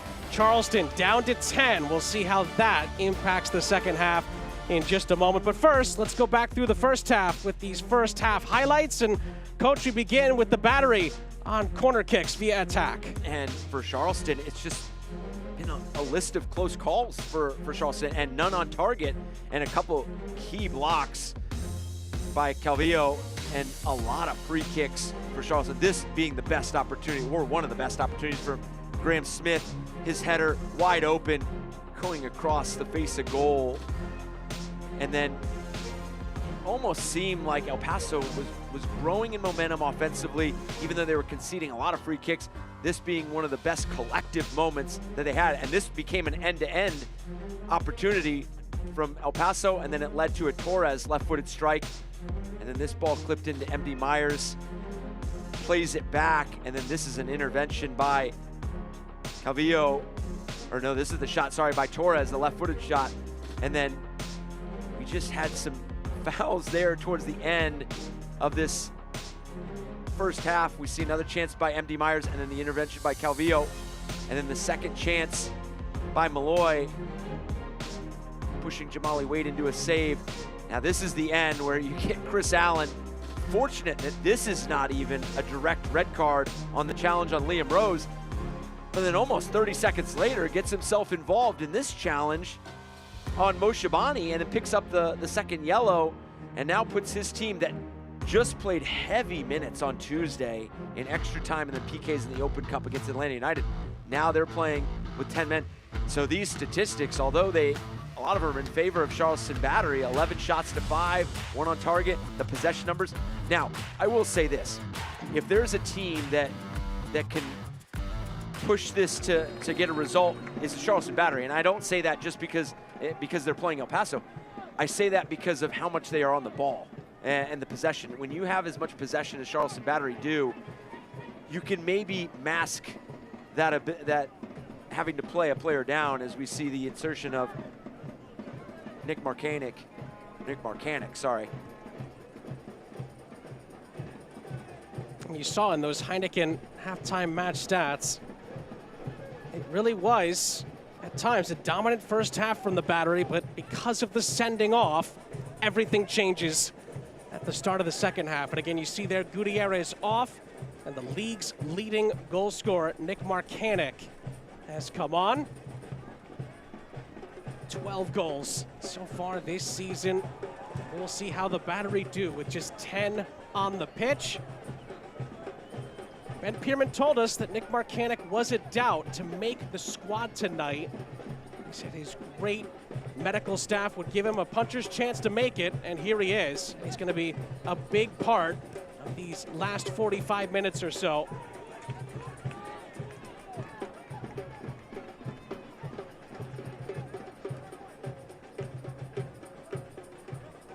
Charleston trying to continue their unbeaten start to the regular season. They're also the leaders in the Players' Shield race. They have the most points in the USL Championship to date. Taking on the team in El Paso, going through a transitional period, transitional week, really. They have the lowest amount of points, but they've held firm in Wilmer Cabrera's coaching debut with the club.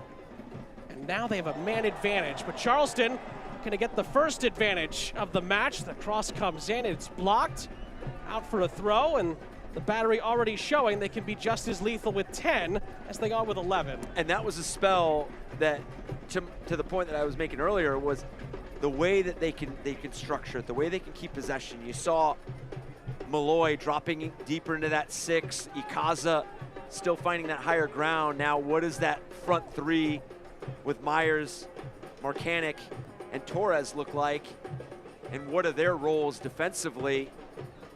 But I think one of the biggest questions for Charleston Battery is, how are you going to manage the legs? Track. Can't keep his footing, but Malloy follows up. Can't keep possession in the end, and El Paso don't definitively clear it, but they do get a throw.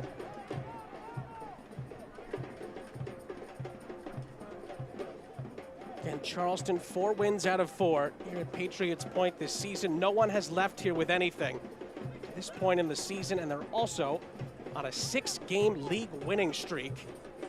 All of that, including their unbeaten record through 11, is at stake. And the deals coming in from the Battery players. In the end, weight has it for Locomotive, and there's been nothing given. Already 4 minutes in, Charleston Battery do not look like they are a player down. Easily playing from Marcanic over to Ikaza. And the opportunity by Malloy.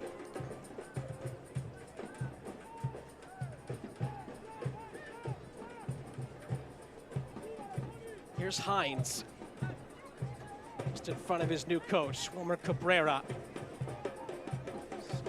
Slowly but surely trying to build El Paso's confidence back. Certainly all the substitutes are into it on this near side for Locomotive. They are very much engaged.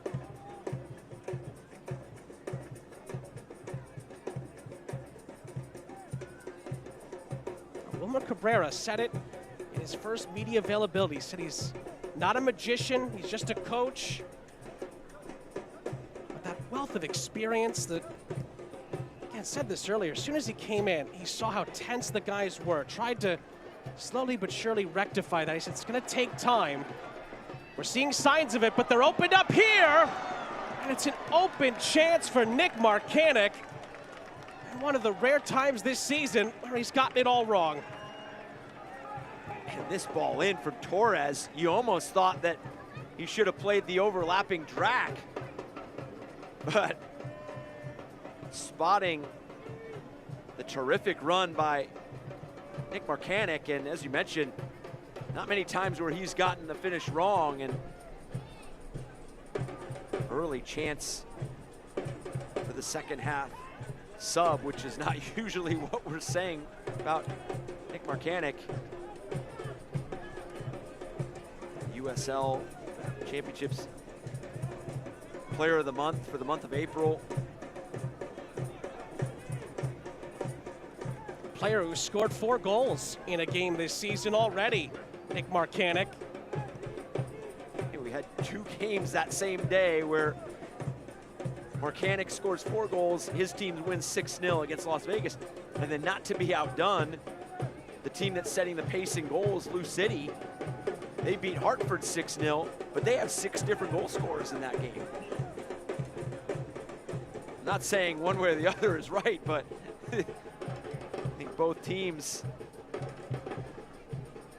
clearly trying to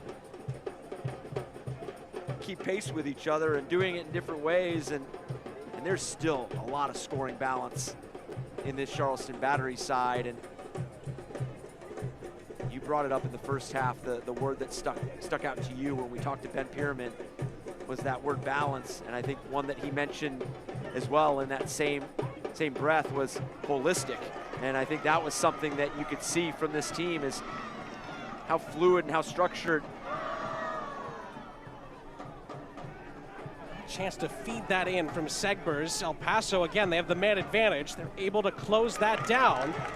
And Moreno gets closed down by Malloy. Marcanic for Myers. Malloy strikes it! And bends it just wide of Wade's goal. Marvelous effort from the Irishman. And he's within inches of hitting the target. And being a player down, a terrific tackle there by Malloy, winning the ball higher, and that's been something that has been key to the goal scoring of Charleston Battery, is rewarding themselves in moments where they do win the ball higher up the field. They have those spaces available, that quick strikeability, that first entry to empty Myers, and then getting that ball right back. But for El Paso, 8 minutes in, you have to be concerned with how many chances and opportunities you've already conceded to a team that's a player down. And it's not situations where you're committing a lot of numbers going forward and you feel like you're getting a transition moment and you're just giving up some of the balance, but it's been some of the turnovers, and to Charleston Battery's credit, it's been the buildup as well. Alfaro. Calvio.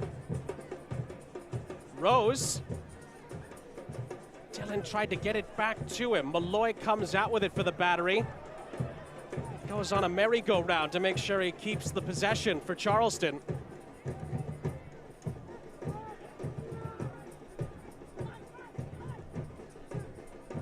Segber's up ahead. Ikaza didn't have too much space to work with. Just gets the ball out from under his feet. Under Locomotive pressure before it's sent ahead by Archer. Marcanic gives the ball away. Here's Calvio.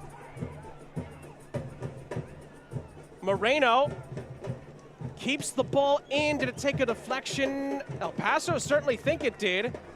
In the end, the referee gives a goal kick to Charleston. And you saw it with that merry-go-round with Malloy there. What Charleston is doing a really good job of here in the first 10 minutes is that initial ball, when they regain possession, they are not losing it. They are making sure that they, at all costs, they are making sure that first pass is completed. And what it's allowing them to do is get in that shape. And up until that turnover by Marcanic, they hadn't given El Paso any opportunities in transition. It's so important when you're playing a player down. This time Ikaza not happy, as it's gonna be an El Paso free kick after some great work from Tony Alfaro to win a couple of challenges in the build-up to that. So possession for Wilmer Cabrera's group. As Nick Hines needs a little bit of refreshments.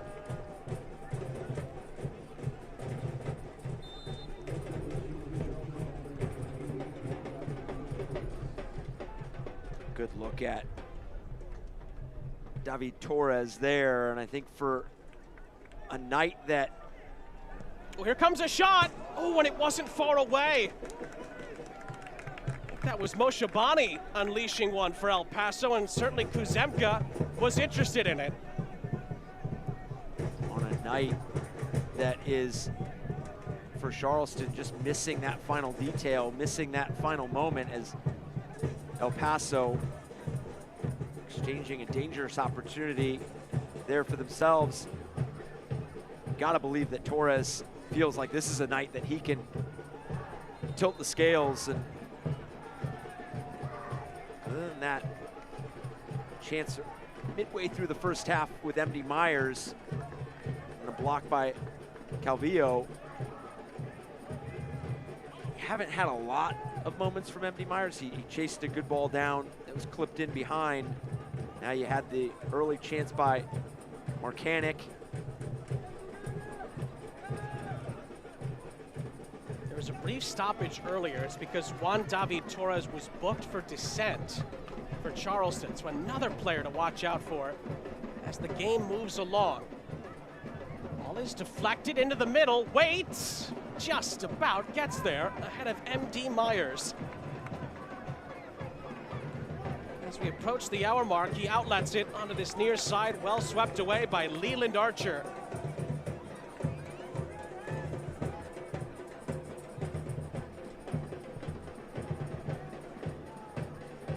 And if you're just joining us here on CBS Sports Golazo Network, Chris Allen sent off in the first half. 2 yellows within seconds of each other. Put the undefeated Battery down to 10.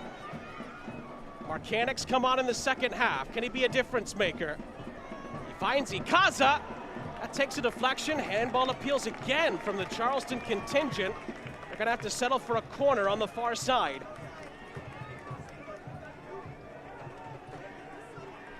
Good patience from Charleston Battery. Marcanic has commanded so much attention since he's come on.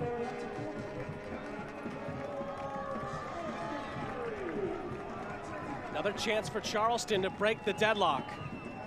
In by Malloy, another chance at a header. This time Leland Archer was closest to it. It's wide of the target. looks like that is going to lead to a double swap here for El Paso. The two players who are leaving us are Nick Hines and Joaquin Rivas, who was on a yellow card. Bolu Akinyode is going to come on for Rivas. Javier Navarez is going to come on for Nick Hines. These are both like-for-like changes. Akinyode in the midfield, Navarez part of the defensive setup.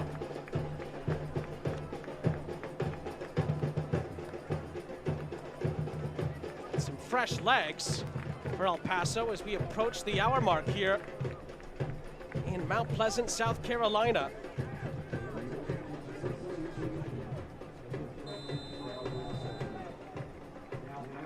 Just over half an hour to play. I think that little talking to that Hines got from Wilmer Cabrera would suggest that Wilmer Cabrera has liked what he has seen so far. There's still a long way to go.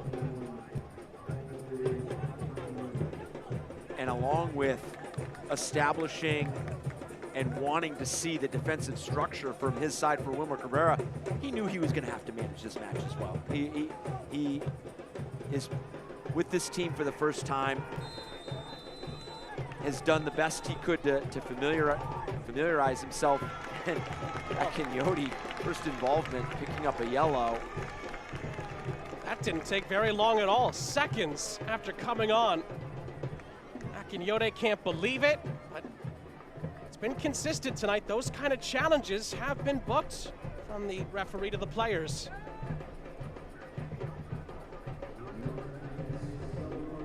And El Paso has to be very careful. We said it earlier on in the first half when they picked up the 3 early yellows. And obviously Rivas came off for Akinyode, but now Akinyode on a yellow. So, you know, you don't want to put yourself in a position where you're down to 10 men as well. Oh, it's Marcanic! And the shot is knocked up into the air. Wait goes on a little bit of an adventure, but gets there before Ikaza. And you're right to point out, Coach, that part of that Wilmer Cabrera change, I'm sure, was to take one of the yellow cards off the field. Goes from 3 to 2, back up to 3 as quickly as it went down to 2. Here's Marcanic for Charleston.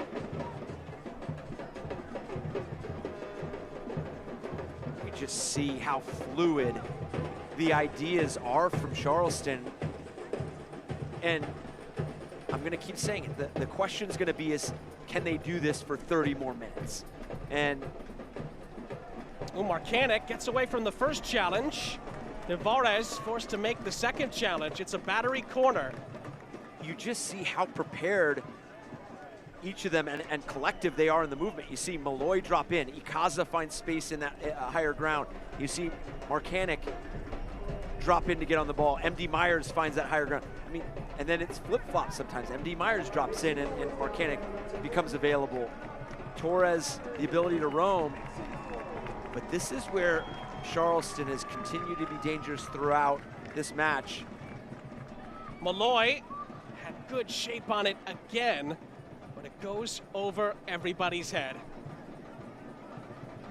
Looked like everybody picked the same spot to attack. I wanted to go right inside that 6-yard box. Nobody taking that far post. That Graham Smith almost rewarded Charleston with a goal in the first half.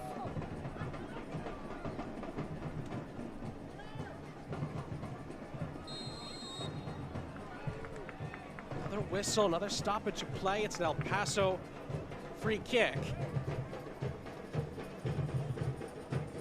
Navarez brings the ball ahead.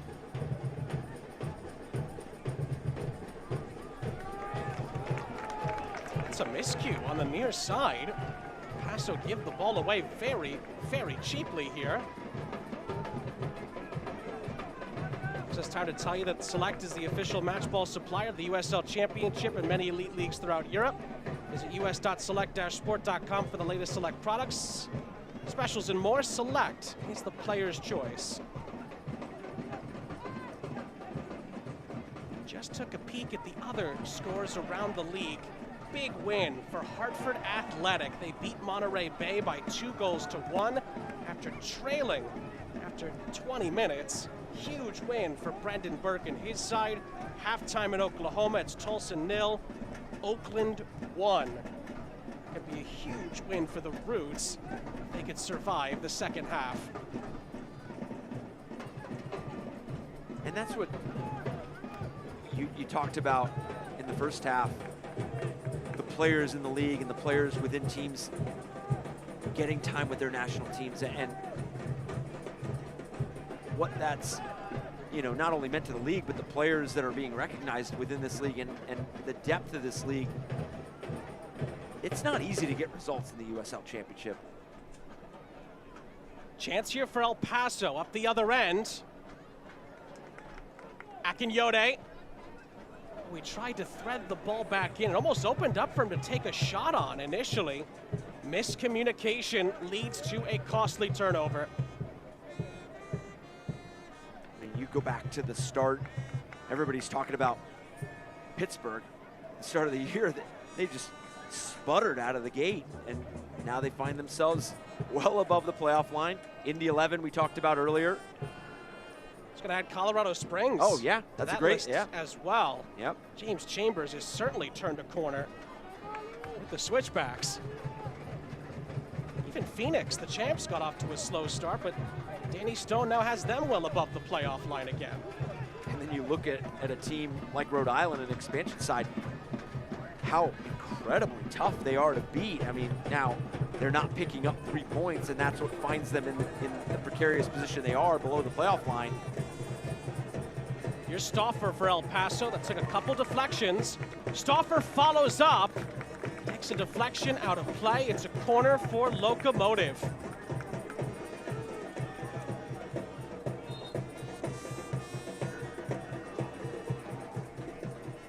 It's going to give the Battery a chance to make it. Looks like 2 changes here.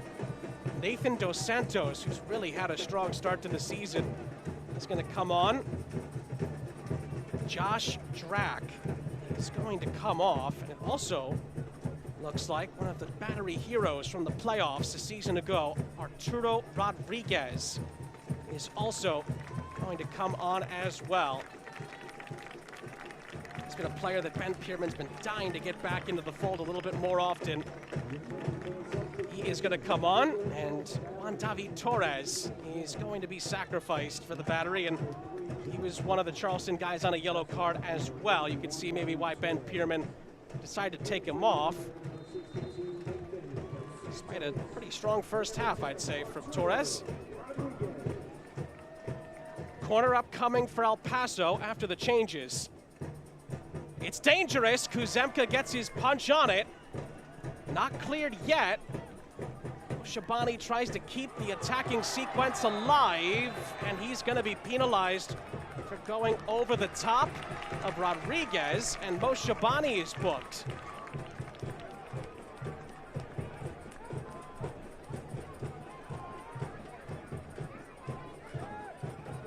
Yeah, it's not so much of how dangerous the tackle was, it was the break that it halted, and Charleston Battery, now El Paso on 4 yellows.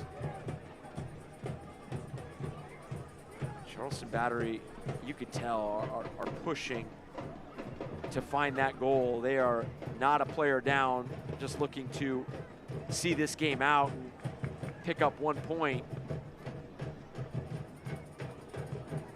Nice touch by Mo Shabani. Gets past a challenge, almost gets past 2 or 3 challenges there, but the Battery have enough numbers behind it.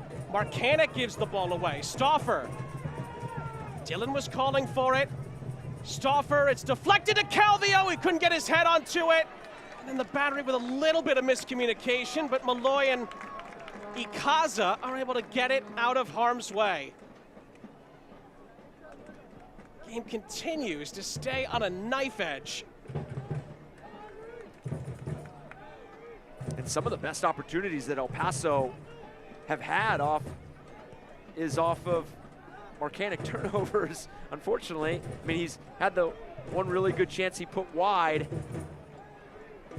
It's been some of the turnovers from Charleston Battery that have led to El Paso's ability to break through and find those opportunities. But that's sometimes what you're going to find when you're a player down, is the inability to have that first ball press and some of the areas that are going to be exposed when you get dispossessed.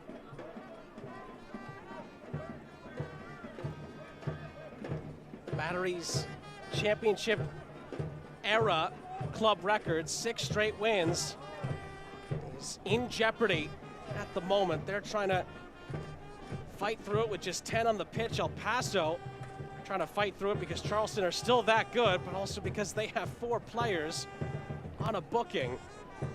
Meanwhile, Rose plays it across and it's tapped in! Against all the odds, El Paso lead in the Low Country. Armando Moreno scores his 4th goal of the season, and Los Locos lead the Players' Shield leaders. It's 1-0 to El Paso Locomotive. How about that? El Paso, throughout this match, has been composed and balanced, picking their moments, and what an entry pass to Liam Rose here. Plays this ball across, and when you have a player that is already leading your team in goals in Moreno, you know he's going to be front-footed. You know he's going to be opportunistic, and you know he's going to know his way around the box. What a moment for El Paso.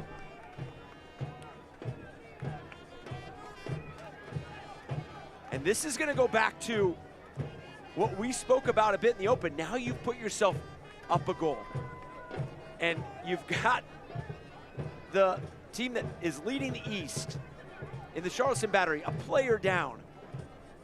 But you mentioned it. This is an El Paso side that has dropped a lot of points from leading positions. Now, can you have that belief in you? Now, you saw how much it meant to this team to score right now, and in this moment, in the 71st minute, can you either go push for the second one, but at least manage this final 20 minutes and see this game out? We haven't restarted yet because Liam Rose is down dealing with an injury for El Paso. We said it earlier, there was already a few records and streaks on the line. Now Charleston's unbeaten record at the start of this season is in serious jeopardy. We talked with Ben Pierman before the game, and he did not mince any words. He knew this was going to be a challenge. It's the 3rd time he's matched up with Wilmer Cabrera in his career. It's always been tight between these two. Like you said, Coach, can El Paso play with a lead? They've shown so far this season that it's been a very tough time for them with a lead. We'll see if Wilmer Cabrera's ability to handle situations like this in the past help Locomotive get this over the line. At the moment, we are potentially in line for one of the shocks of the season. El Paso have the lowest point total in the league. They have the lead away from home against the team with the most points in the league. And you talk about belief from the El Paso side. I mean, we saw it with Sacramento Republic getting a 2-2 result at Rhode Island, climbing out of a 2-0 deficit, equalizing extremely late. This is going to be a Charleston Battery side that are going to have the belief, and then you're going to not only look at what we just talked about, El Paso conceding when leading, but El Paso, 16 goals allowed this season, up there in the USL Championship. So you're going to have belief that you're going to have one good look at goal. Now it's about converting it. You had the one by Marcanic to start this second half. Had a couple from Aaron Malloy, albeit from distance.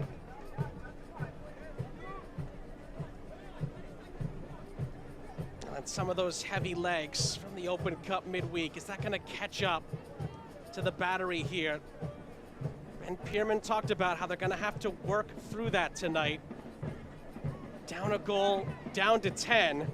It's going to be even tougher for the Battery down the stretch. But the good news for them is they still have a big chunk of time left to try to salvage something from the match.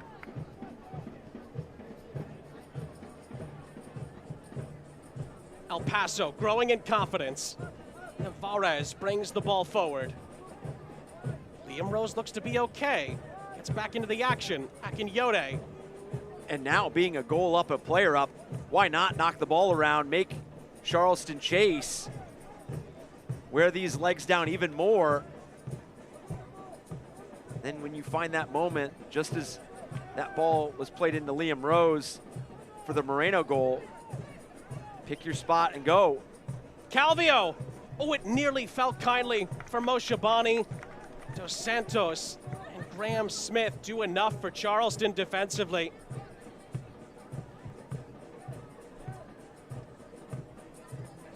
And coming into the night, Charleston and Sacramento were the last two remaining unbeatens. Can Charleston keep that status alive? Aaron Malloy plays it out to the far side, but he played it in the end too far behind Arturo Rodriguez.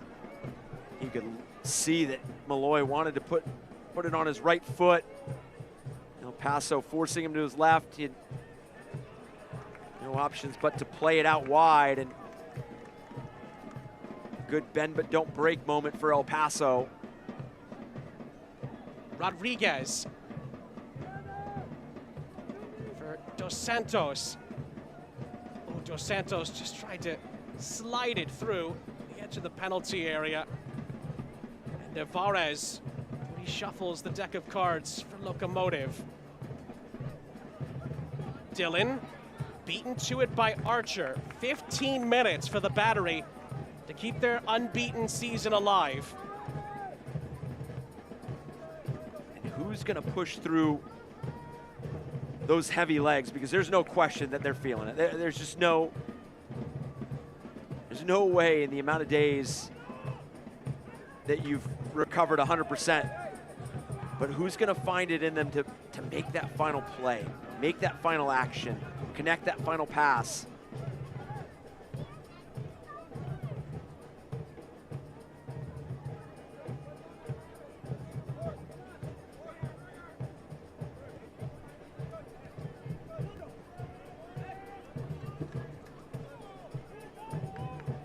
Rose curls one up ahead, but Justin Dillon is caught offside for Locomotive.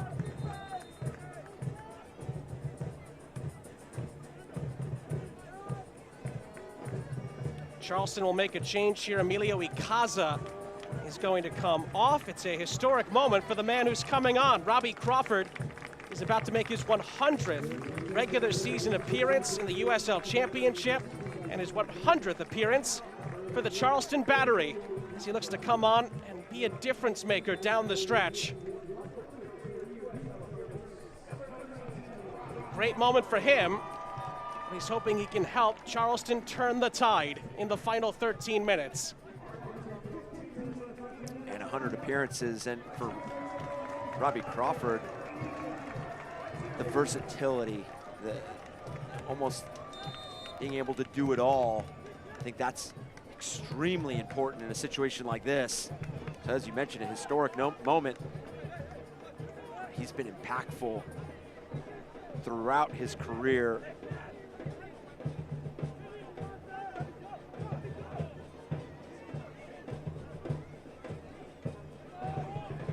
Crawford getting involved there. Wilmer Cabrera was asking the question on a possible handball. Then it's one right back by Lucas Stauffer, who's upended.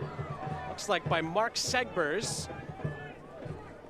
Free kick for the visitors. And just as I presented the question for Charleston on who's going to be the player that makes that final push, that final action to equalize, we mentioned the points dropped from winning positions for El Paso. Who's going to be the player right now that is going to help extend that belief and you know, a bit of that ruthless mentality to close this game out? I think it does start with Jamali Waite, who just played this ball out wide. Dillon holds it up, but Aaron Malloy wins it back. Wilmer Cabrera thought there was a foul in there. There very well might have been. We play on, and then it's another giveaway from Nick Marcanic. So rare that you see that. Maybe again, some of that fatigue for the Battery starting to show a little bit. They won't quit though. Still a lot of time left as Armando Moreno will milk a little bit of that time and find Stauffer.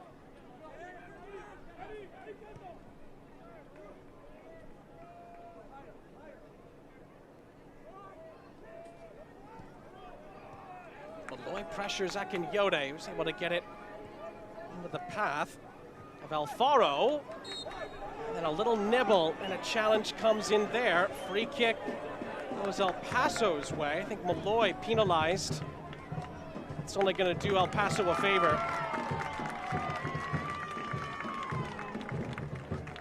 El Paso's going to use every second of these moments. No rush to restart.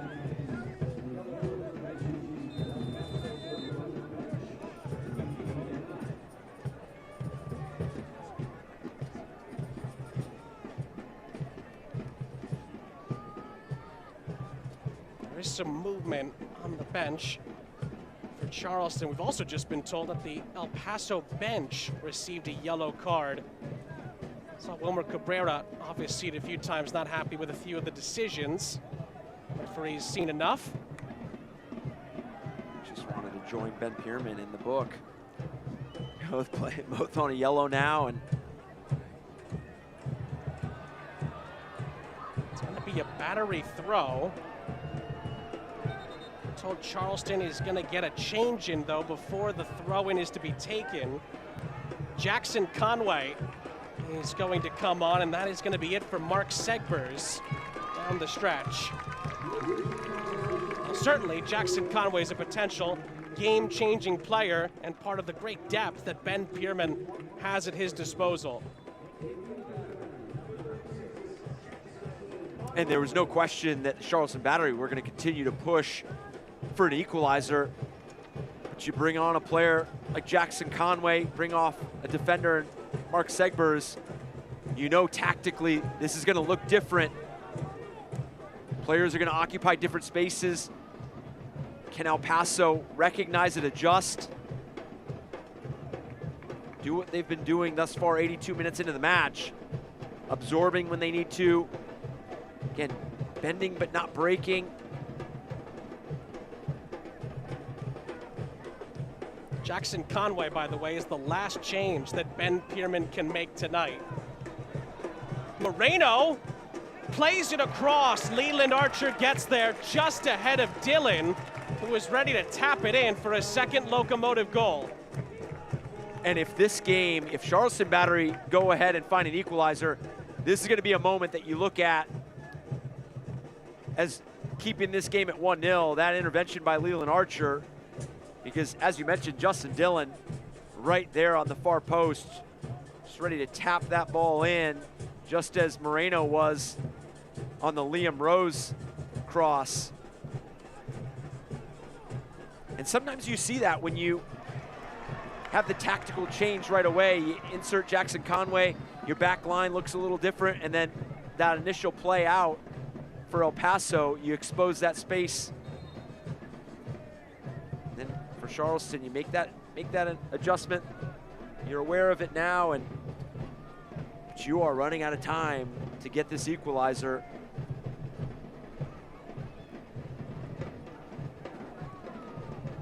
Jackson Conway, formerly of the Atlanta United organization, played for Atlanta United 2 in the USL Championship and in MLS Next Pro. Played for Phoenix Rising briefly before coming to the Low Country, where he has scored already this season. Meanwhile, Moreno gets around the goalkeeper. Did he keep it in? Yes, he did, but Kuzemka went on a bit of an adventure there. Was able to get back in time, and then El Paso win the ball back again with 7 minutes plus stoppage time remaining. Moreno into the middle, a sidewinding attempt from Moshe Bani. He misses it. Rodriguez gets it for the Battery. Can he lead them up the other end? Crawford will settle for a throw. And Navarez doing everything he can to waste time. Referee all over it. Battery back in with possession. Crawford tried to find Marcanic.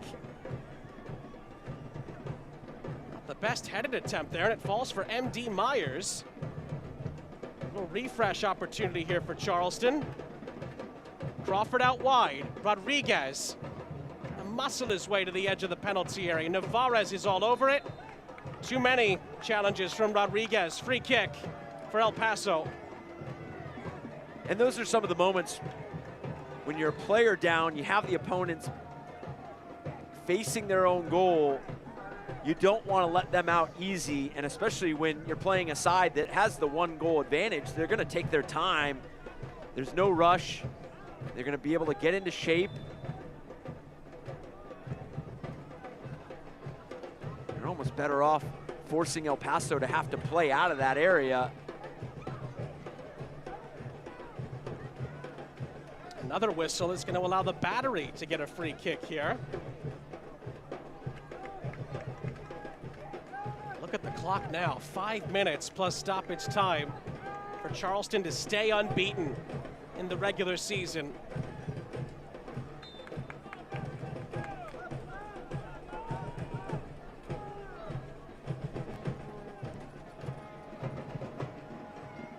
Ball is sent ahead.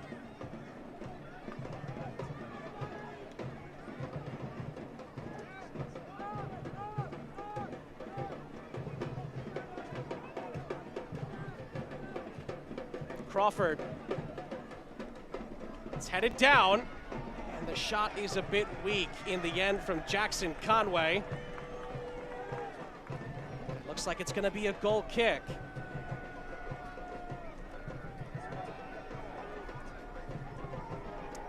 Ben Pearman told us this week that when we were having that discussion about the evolution of this group, that each week presents such a different challenge, and this is a match that absolutely epitomizes that sentiment. You get the first half sending off of Chris Allen, the 2 yellow cards, and the early chances, and this one being a good one here. Battery might have a chance here, but Myers wasn't quick enough to get it back to Conway. Charleston play it quickly. Malloy back to Crawford. Myers. Pinballed around. It's a Battery corner on the near side. All of a sudden, Charleston gets another set-piece opportunity. They came so close a couple of times from corners in the first half. Of course, you always have a chance when this man is placing the ball into the penalty area. In by Malloy, it's headed down. Conway! 1-1! The Charleston Battery are not gonna lie down. The 10 men have equalized. Conway, the super sub, levels it up. And the Battery's unbeaten run may not be done yet. 1 each. An instant impact for Jackson Conway. The delivery, as you mentioned, always dangerous from Malloy. This outswinger, the traffic in front. Jackson Conway, the difficulty in getting this on frame is underrated, and then on top of that, getting the power behind that shot as well. But him being very aware that the traffic in front of Jamali Waite was going to be difficult for him to locate. Now important for Charleston to defend this moment. They're going to want to push for a second. They got it level. Can they turn it around? Rodriguez for Crawford. Crawford across. Not the best clearance initially from Alfaro, but El Paso have it back. Who knows what's going to happen in the final few minutes here. Moreno gave El Paso the lead. Moshabani.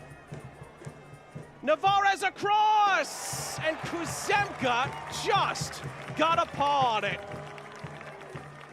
Oh, this game has opened up because you could see Charleston starting to separate the lines because they want to push for the second. And same for El Paso.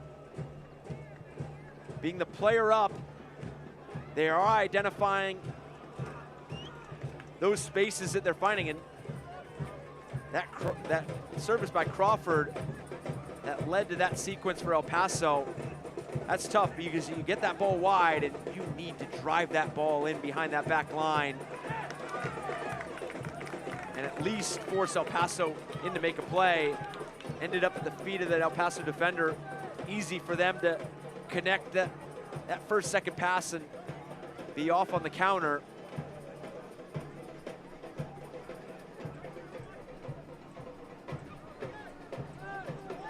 Back out for a Charleston throw. You see there, 27 goals now for Charleston, just one behind Louisville for most in the USL Championship. Second of the season for that man, Jackson Conway. What a huge moment for him and for the Battery.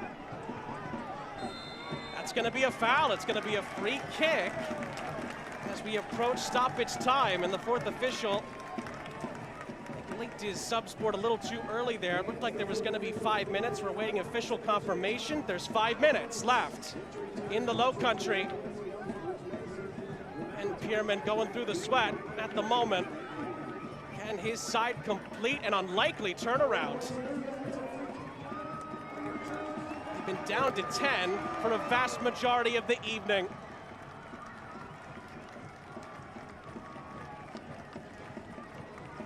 Malloy to deliver.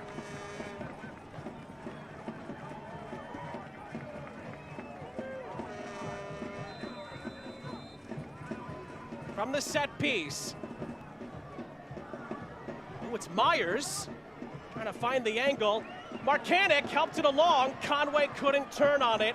El Paso get it away. And Kuzemka helps to replenish the possession. It's served back in. Marcanic played it across, nobody there in black and yellow to attack it.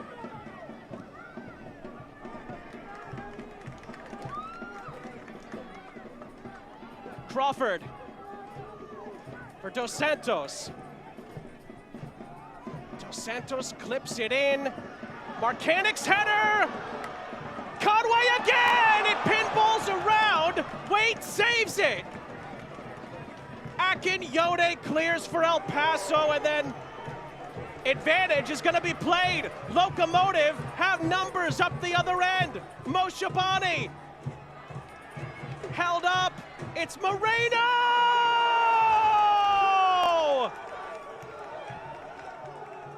Can you believe it? Armando Moreno lands a sucker punch at the other end. El Paso lead again, and Charleston's unbeaten start may very well have just gone up in a puff of smoke. And what a drive here by Moshabani. You almost think initially that Charleston do a terrific job, which they do, of slowing that run down and putting the next player offside, but it's that second wave and it's that commitment by Moreno to make that run, to join that attack. This late in the match, to understand and to recognize that you could flip this game. What a moment.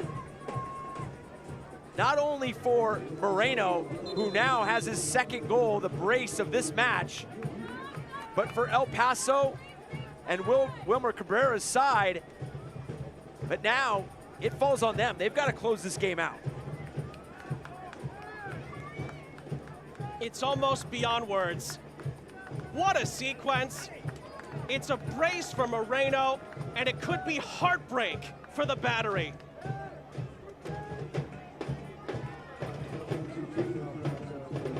In the execution on that finish, I mean, that's still that ball is moving away from you for Kuzemka.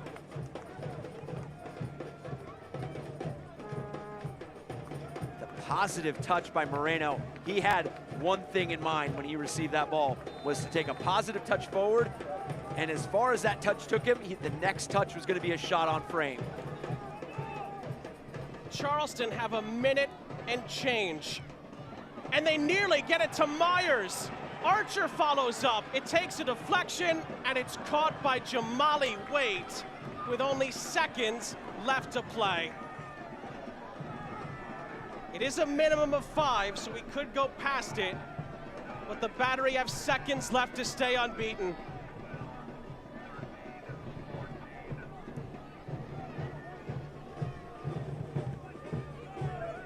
Dillon up the other end. El Paso are nearly there. Who could have saw this coming before a ball was kicked tonight? Marcanic is brought down. Free kick. Calvio, he's going to be sent backwards. Doesn't get a yellow card. On we go. Getting towards last chance saloon for Charleston.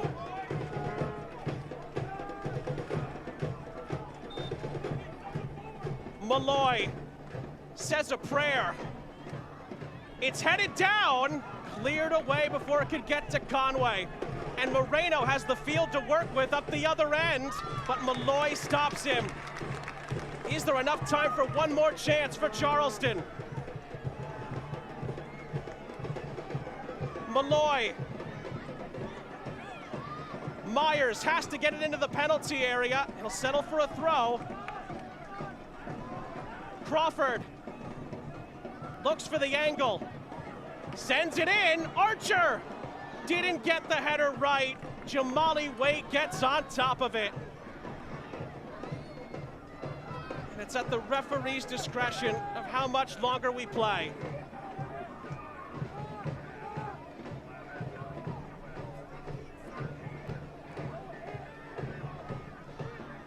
Jamali Waite will send it ahead. It's headed centrally. Dillon runs onto it. Crawford gets it back for the Battery. It's going to roll out of play. Throw in for Charleston. Going into the 97th minute. Myers. Surely now or never for Charleston. Crawford. Malloy loses his footing. Yuma comes on and sends the ball upfield. Dos Santos gets there first. How much more time is there going to be left? Dos Santos brings the ball forward. Archer. Malloy. Charleston crying out for a late hero.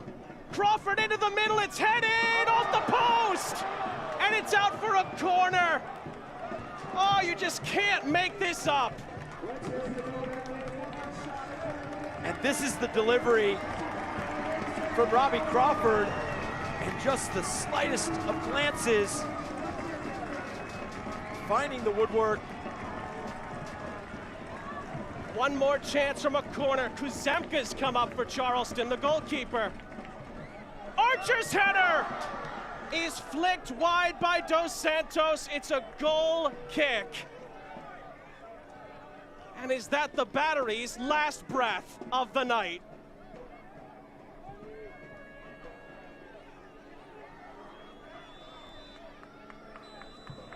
Full time in the Low Country.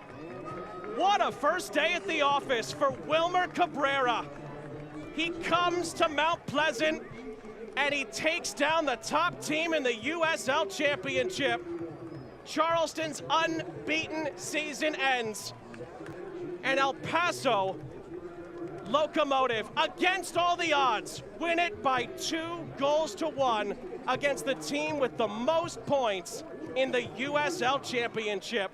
An unbelievable match.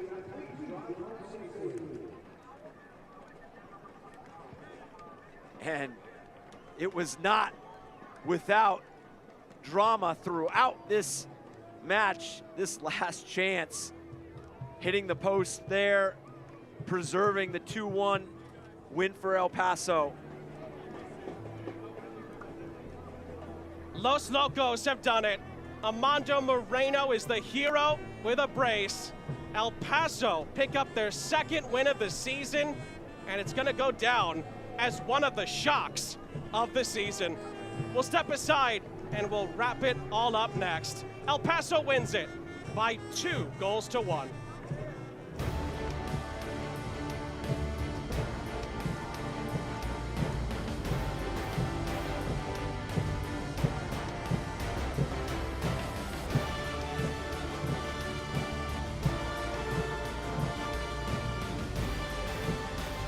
This is your vacation, your beach, your fields of green, skies of blue, mountains of majesty. You're an athlete, you're obsessed, you're in love, you're in pain, spirit drained, in agony, fighting gravity, because you made a commitment to yourself and others to work on your game, build your frame in blazing heat, exhausted and beat, because when you refuse to yield, your spirit is revealed. You are an athlete. MUSC Health Sports Medicine.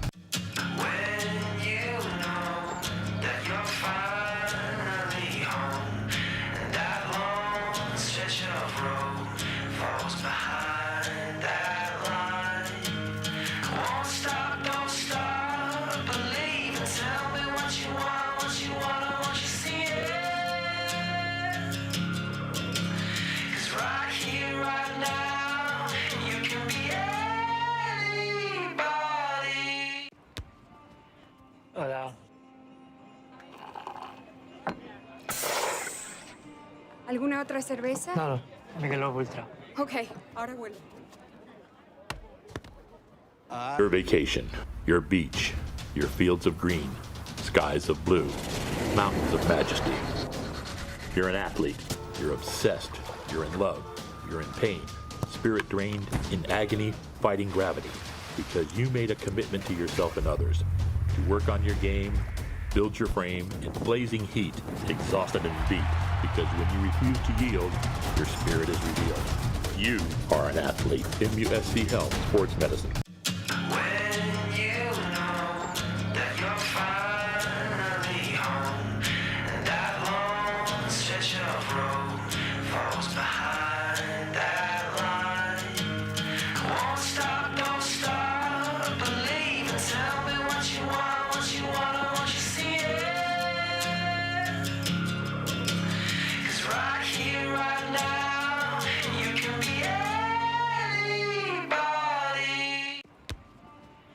Hola.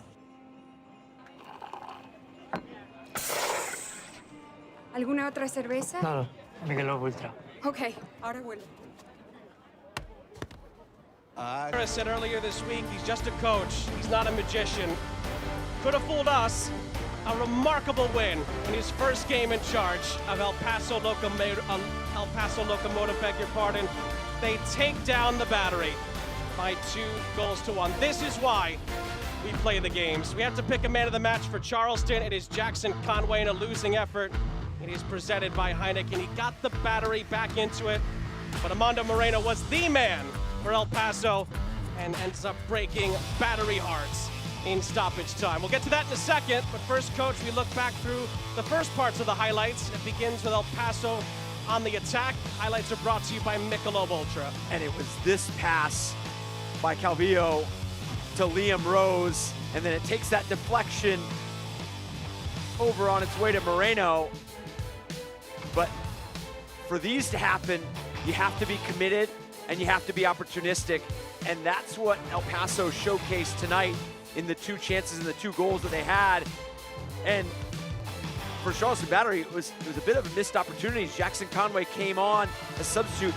One of his first touches in the final third is an absolute punishing blow off that right foot through traffic past Jamali Waite, and we thought, uh-oh, here we go again for El Paso in terms of giving up points from a winning position. And you talked about Wilmer Cabrera saying he was not a magician, but you almost thought that it was the same story, but they rewrote it. They gave up the lead, late equalizer to Charleston 1-1, and then Moreno with this late run This goes from a numbers up opportunity from El Paso. Charleston does a good job of slowing the ball down, but Moreno with that second wave and then that left-footed strike, just so positive with that first touch. A lot of the numbers in favor of Charleston, and you're gonna look at the first half and see some of those missed opportunities. I mean, Graham Smith, the terrific chance off that free kick from Malloy, going right across the face of goal and just unable to convert some of those. The Heineken full-time stats also don't show you, of course, that Charleston were down to 10 for a big portion of that match as well. The double yellow from Chris Allen certainly played a role, but it is a night that many Locomotive supporters will not forget. Is it a night where their season maybe turns around? Wilmer Cabrera's first impression is as good as it could get. He takes down the Players' Shield leaders, and the Sacramento Republic are the last unbeaten team remaining in the USL Championship. For Eric Dobransky and our entire crew, Sean St. Jacques saying so long from the Low Country. It's a stunner as Locomotive take down Charleston. This copyrighted telecast of the United Soccer League Championship cannot be retransmitted, rebroadcast, or reproduced without the expressed written consent of the United Soccer League Championship.